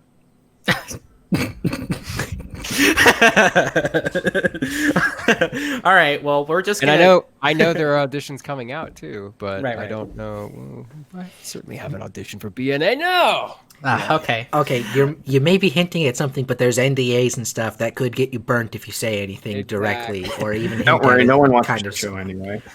I mean, I don't know. NDA, we have 100... cry. NDA, BNA, DNA. I don't know. It's all a bunch of letters to me. It's math related to science. Scarfy, your next question. Have you watched any other furry-related media, such as BoJack Horseman, Agretzko, for fun or for studying voice acting as well as entertainment? I love Agretzko. It's one of my favorite shows. Because he's played. Does the rip from intro of Agretzko not sound exactly like Mick Gordon's Rip and Tear? Yeah, I thought I was the only one who noticed that. I did too. I'm like the like that's the same thing. That's just like funny little detail. Yeah. Did you watch BoJack or no? I didn't, because a lot of my friends are like, I really want you to watch BoJack, but I also really don't want you to get very, very depressed. Yeah. So I hear it's a very, very real, just sad. Sometimes too real. Yeah. See, I haven't watched an episode of BoJack, but I do watch Trailer Park Boys because I don't want to be depressed. I want to laugh. Yeah. Trailer Park Boys is fucking great. Oh my god. Oh yeah. Well, that answers my question. Oh yeah. Jonah. Well, I almost called you Legoshi, but I suppose. I mean, it's better use that, huh? I think it's like because people call me Kruz. Obviously, that's not my human given name, but it's kind of like, do you respond to either one at this point? I mean, because people are gonna call you Legoshi. No, not really. There's been very few people to actually call me directly, like try and get my attention as Legoshi. I know, but once I start going to conventions and interacting with people, I'm sure people. Which brings us to our next question, Naka. Naka. I was also gonna say, when we were in our dorm together, we watched Trailer Park Boys, and I fucking love it. Yep. I keep muting the mic. Julian is my favorite. Yeah. Try not to do that. I keep muting the mic to type because I have a mechanical keyboard, so you just hear the clickety clackety during the middle of sentences, and I don't. Same, dude. Same. But Julian, I like bubbles. Julian, who's got your tummy? Who's got your belly? But if you were an animal, what species would you be? Also, would you ever consider going to a furry convention and dressing up in a fursuit? 1, otter. 2, dressing up in a fursuit at a fur convention. If somebody has a Legoshi fursuit, and I'm a guest at a furry convention, you bet your sweet ass I'm putting that thing. Yeah, on. you better. Yeah, and you also better get. I want people to start like tweeting to like MFF right now, asking, "Can you please get like Jonah Scott and Ben Diskin together at a furry convention?" Both of us together, him as Jack, me as Legacy. Holy shit, that's the dream, right? Yes, exactly. And then you guys like get like, actual, like prototype scripts that you read off of each other like during a panel or something. My question, I've been thinking about this whole thing. I'm like, how would you mic? Because I was like, you have a fursuit on. It's gonna sound like shit though, right? How would you mic a fursuit? I'm sure there's ways to do that. I think you could stick like a TV mic. You can feed the mic inside. I don't know. I don't know if you ever saw this tweet video that Ben Diskin posted, but it was a tweet video that he posted during Halloween where he was dressing up as dressing up as Haida for Halloween, and he said, "Happy Halloween, everyone!" And then there was this female in the background says, "Nobody cares about Gretzko anymore. Beastars is where it's at." And he just like, how could this happen to me? Yeah, I want everyone to like tweet at MFF asking if we can please get Legoshi and Jack at the same panel, because that would be so good. Either right MFF or A&W. I feel like it'd be more like maybe it's like a tour or something, or live read that maybe the whatever this Orange Studio, whatever that organizes Beastars might do. That would actually be kind of a fun thing to do at a FurCon.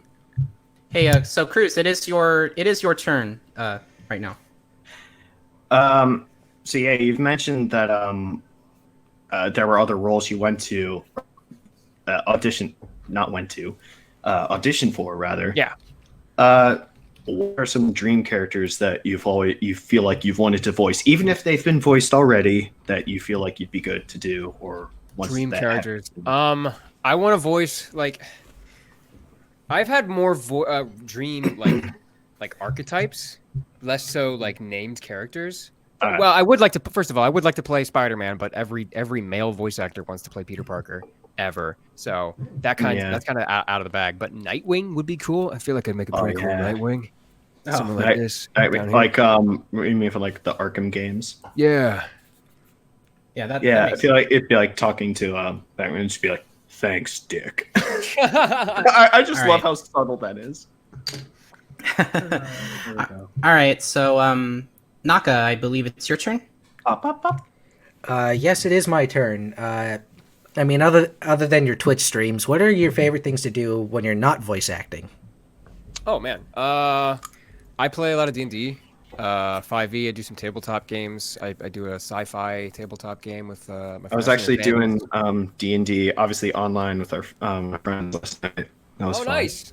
Yeah. Yeah, the one we do, we did a 5e game, finished that, and then we moved on to a game.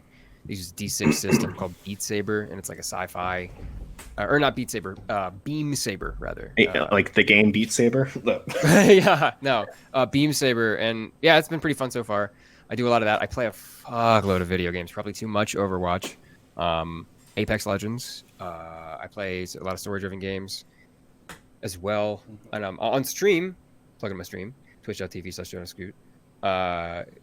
I play pretty much the new games that are coming out soon, whatever you guys want me to, because I have nothing but time now. I also forgot to mention that one of our cousins who lives in Texas, I don't know what his position is, but I believe he works with Rocksteady. I think it was the Batman Arkham games. And I literally asked him, it's like, how do I get past this part? And he's like, oh yeah, just do this. And I'm like, oh, thank you. That's incredible. Yeah, one of my roommates is he's a game developer, and God, he has so much insight on games, and he keeps me abreast of like all the situations. I'm on the bleeding edge of video games. Trust me. The thing is that, you know, when the first time I heard your voice, like your regular voice, you remind me of Rice Pirate, who's done some voice acting for a little company called SMG Studios, based out of Australia. Who I'm friends with them. I worked 2 PAX West conventions for them. Yeah, you've mentioned it before. And the main game where I hear him in is Death Squared, and the voices sound very similar. That's why. Oh, thank you. Well, I think that Squared was like a puzzle portal-y type of thing. Yeah, it's very fun. Yeah. It's a co-op puzzle game. I'm kind of shilling, even though the game's been out for 3 years at this point. No, fine. And we got to continue, but it's pretty much on everything available right now. You can play it solo, or you can play co-op, or up to 4 people. Sounds fun. Yeah, is it my turn? Scarfy, it is your turn. All right. What is the one thing you'd like everyone in the audience here tonight to know, the most important thing about you? Most important thing about me? Mm-hmm. I am not and never will be a celebrity. Don't put me on a pedestal. Don't put any voice actors on a pedestal. 1, you're only going to fuel their ego, and I know some of them don't need it that much. 2, we're just guys. I'm just a dude who plays video games. I just so happen to have a cool voice. Yeah, as much as I agree, it's like the furry fandom kind of just does that anyway. Well, you know, I'm not going to say no. It's not that if it's what you guys want, yeah, sure. But entity. Yeah. It just tends to happen. It's not like, you know, and we don't even realize it, you know. I get you. And I guess the important question that we have that we're going to ask you in unison. All right, on the count of 3. 1, 2, 3.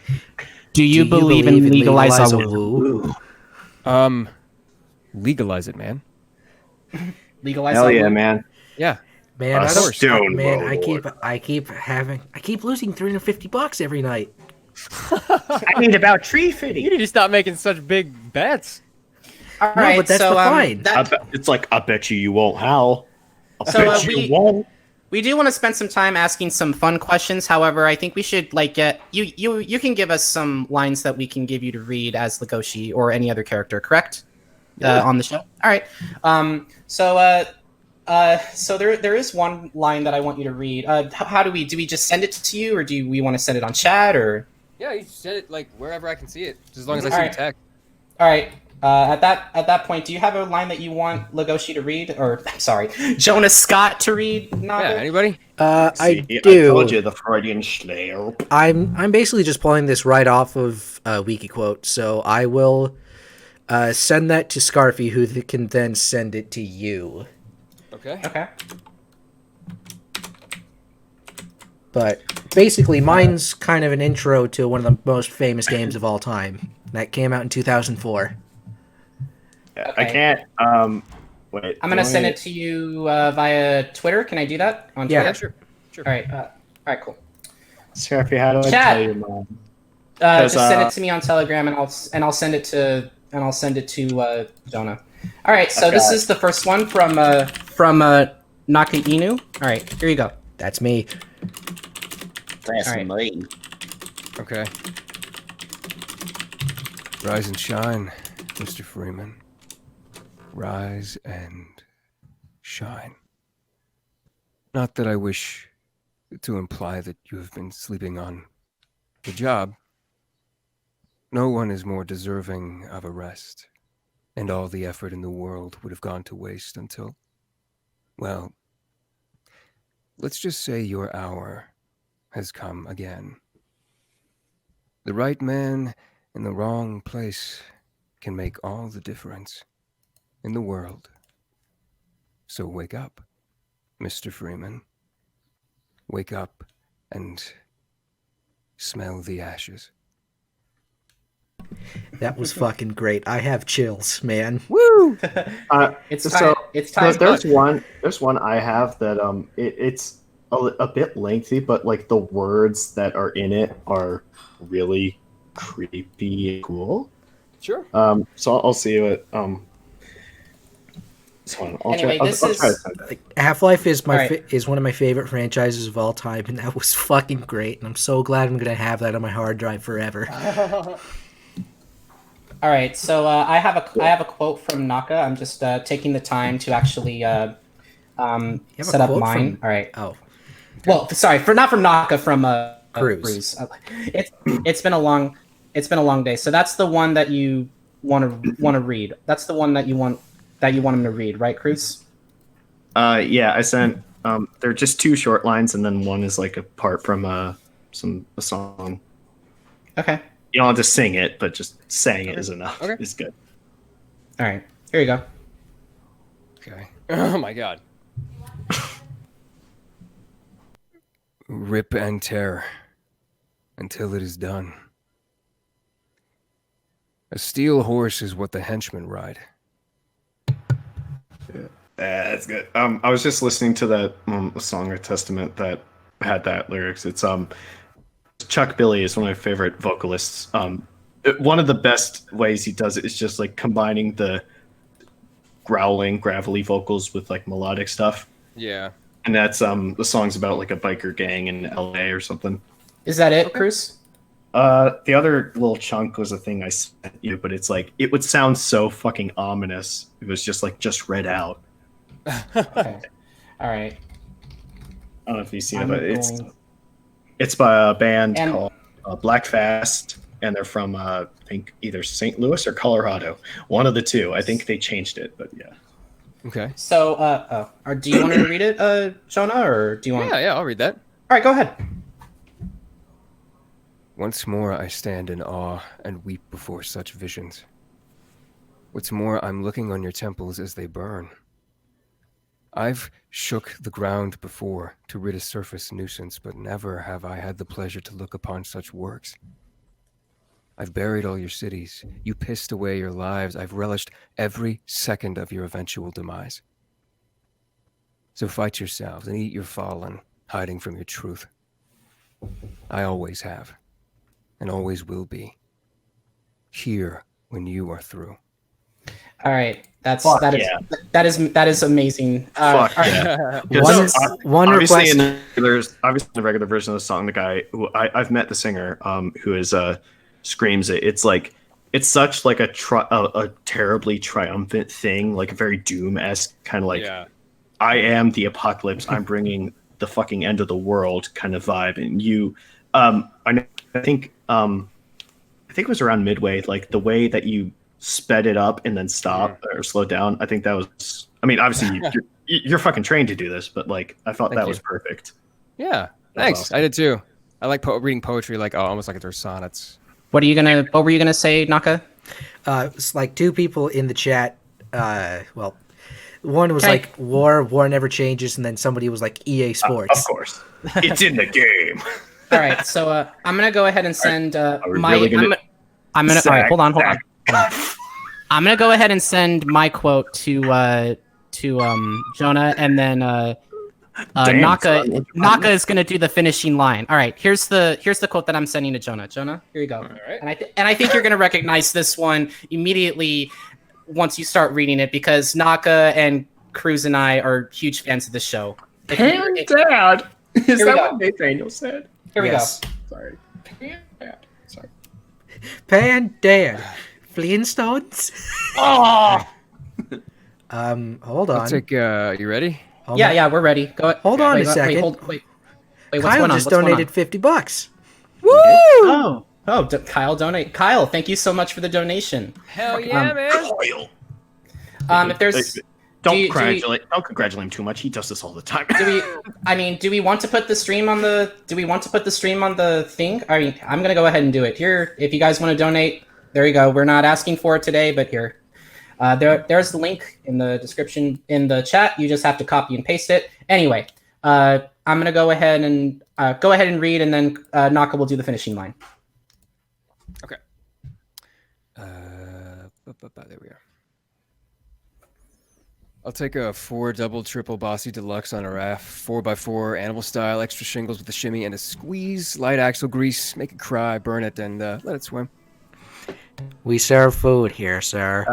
That was you know what? It almost makes it better than it's like they swim. Okay, that's a good example of the stupid I do. It's almost better to have it like not, and this isn't a bad way, but like Legoshi's like deadpan kind of voice, how he says like something every matter of factly. He's like, "Yeah, I want this," and you're like, "That's almost more unsettling." I don't know, but I don't know if you are, but we're huge fans of SpongeBob. We just love that show. Okay, I know exactly what that said when it said it. I watch season 1 SpongeBob almost like a religion. Carwood Bear just sent me a message, and I'm gonna go ahead and send it to you right here. Just to think how it's gonna sound, because he wants to know. Anyway, here is the quote that he sent me. I'm gonna address Snare in the chat real quick. Look, Gordon, ropes. We can use the help me, Gordon. For a second, Signari, I thought it was gonna be Big Smokes, but until number 9. That's like this will be the 3rd time this week I have been asked to voice Big Smoke Order. God, it's like I know. Have you also been told to do we had to follow the train and wrong house fool? Told you to follow the train, CJ. Yeah. You picked the wrong house, fool. Picked the wrong house, fool.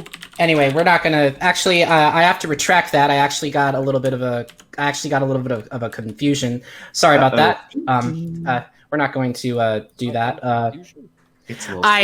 There was something that was given to me, but it was causing a little bit of confusion from one of the moderators, and he was kind of So we're not going to read it. Don't worry, because oh god.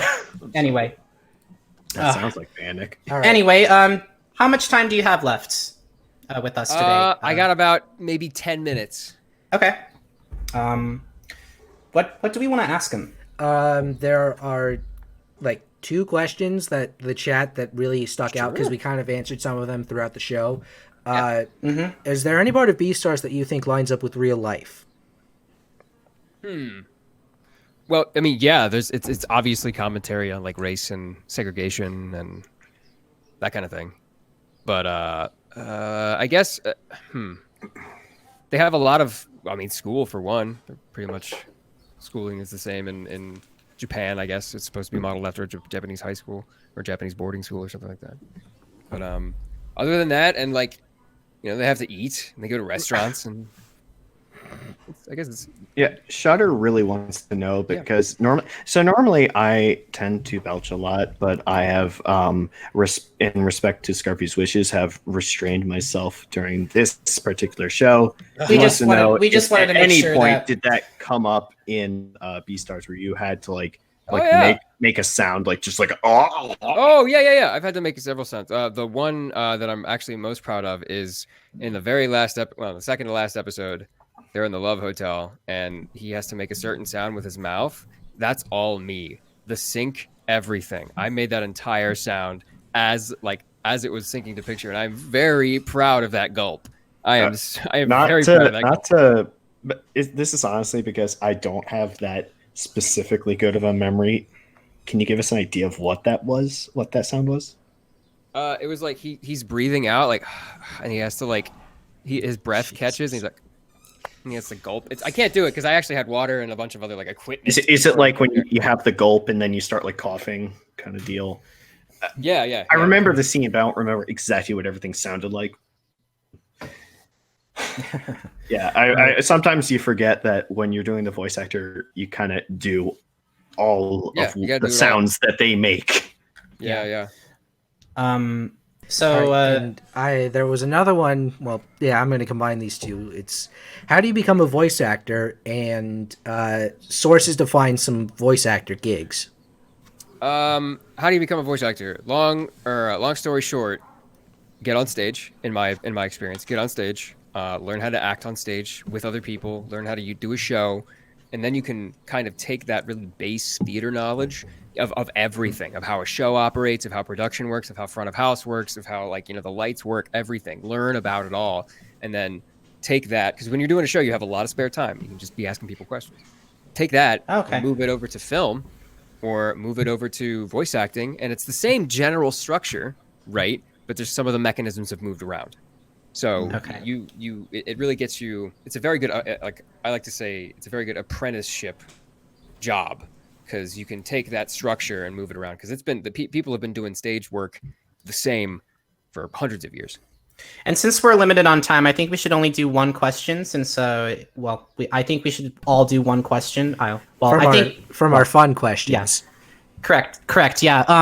I do have a question. Were you and Griffin Puadu, who voices Louis, the one who did the Pickle Rick video on Twitter? No, we did not do that video. That was somebody else, and it's fucking hilarious. I swear to God, he turns himself into a pickle. Shit I've ever seen. Do you like Rick and Morty? I've seen that meme fucking everywhere. Oh, wow. All right. And then Naka, I'm hoping you're going to ask him the question that I really want you to ask him.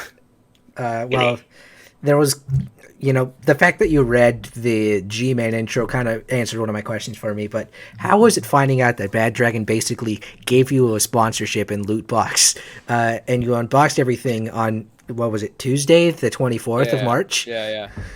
On stream, except the obvious NSFW thing that you couldn't really show that you left in the back. I elected not to have that on Twitter. It was crazy. Lonan just asked me one day. He's like, "Hey, there's going to be a package," or said to me, "Hey, there's going to be a package coming your way from a company that I work with." And "Quote unquote package." And I'm like, I didn't think anything. I mean, it's they're not wrong. And I had a few guesses at the time, but oh boy, I was surprised when it showed up, because it said fragile on it. I'm like, what the fuck from them could be fragile? I had no idea. It should not be not be fragile. And I cracked it open, and lo and behold, it was just a bunch of swag. And that's why my water bottle says "dong" on it now. So and you got it. By the way, it's what he's referring to. He showed us. It's a dong in the Doom font. Yeah, which was amazing, by the way. Kruz, what other question do you want to ask him? Another question, because there's just two parts of this. One is about music.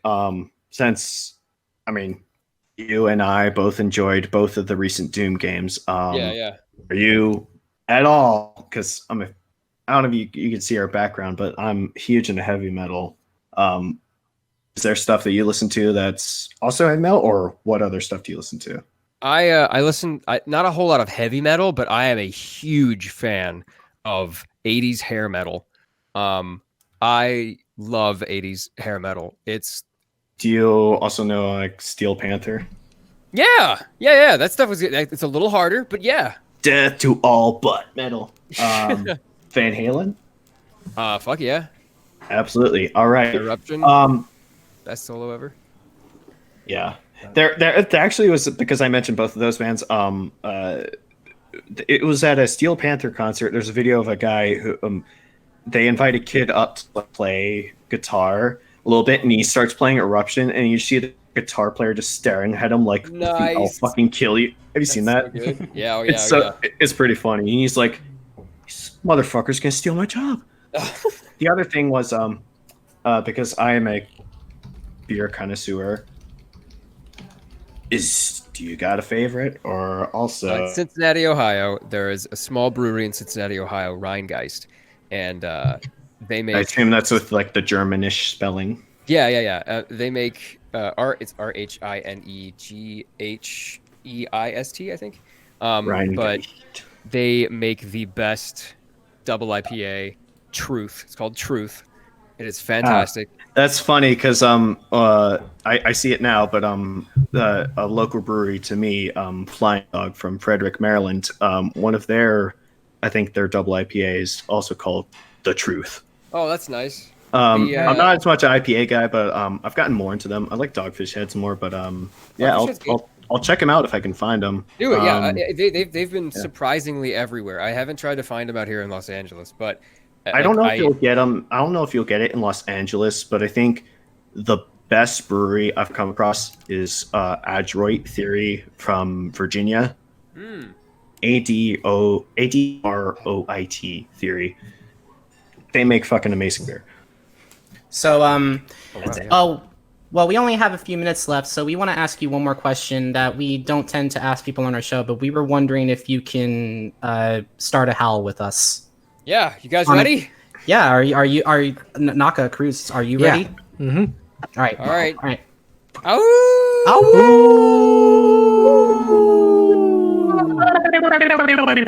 I had a husky. I know what that shit sounds like. Oh yeah. They fucking like. You've seen the video. I don't know. There's different versions of this, but like the meme of the dog that's watching Zootopia, and they goes. Oh yeah. And then they show another dog. They show another dog the video, and then they show another dog. Yes, that was awesome. I loved that. So I do have one last thing. You did bring up that when you moved to LA, you didn't have a car, but now you do. What kind of car do you have? I have a 2020 Honda Accord Sport 2-liter turbo. Nice. That's a good choice. Yeah. Naka is also a fan of a channel I've watched a little bit because they're pretty funny. Regular car reviews. I myself am a Team Subaru. That's why I almost got an Outback. Yeah, that's what my sister has. An Outback's a good choice.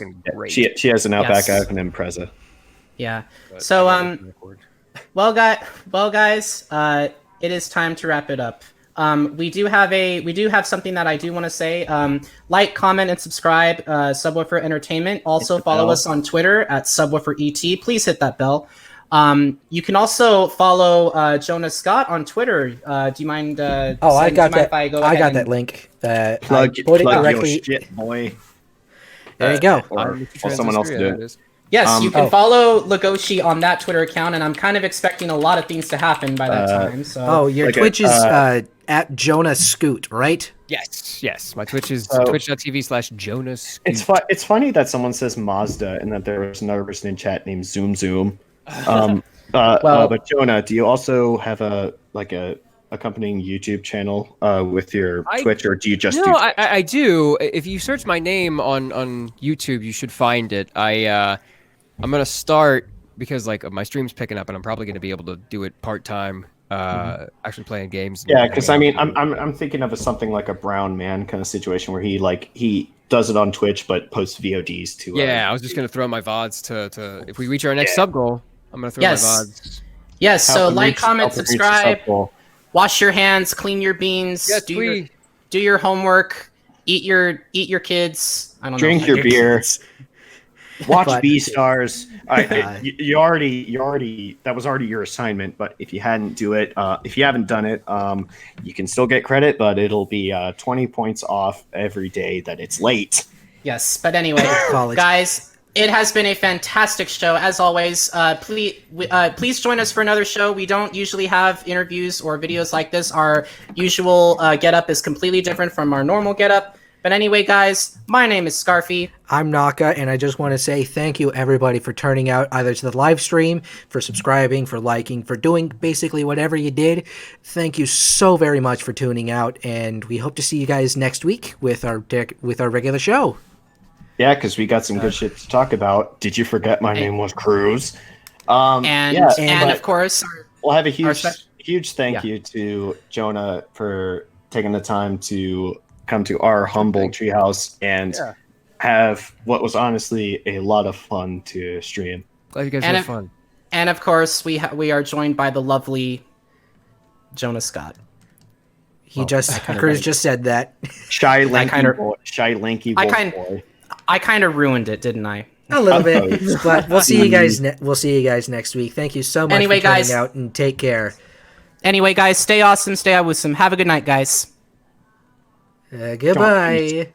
Be stinky. Maybe not that one, but goodbye.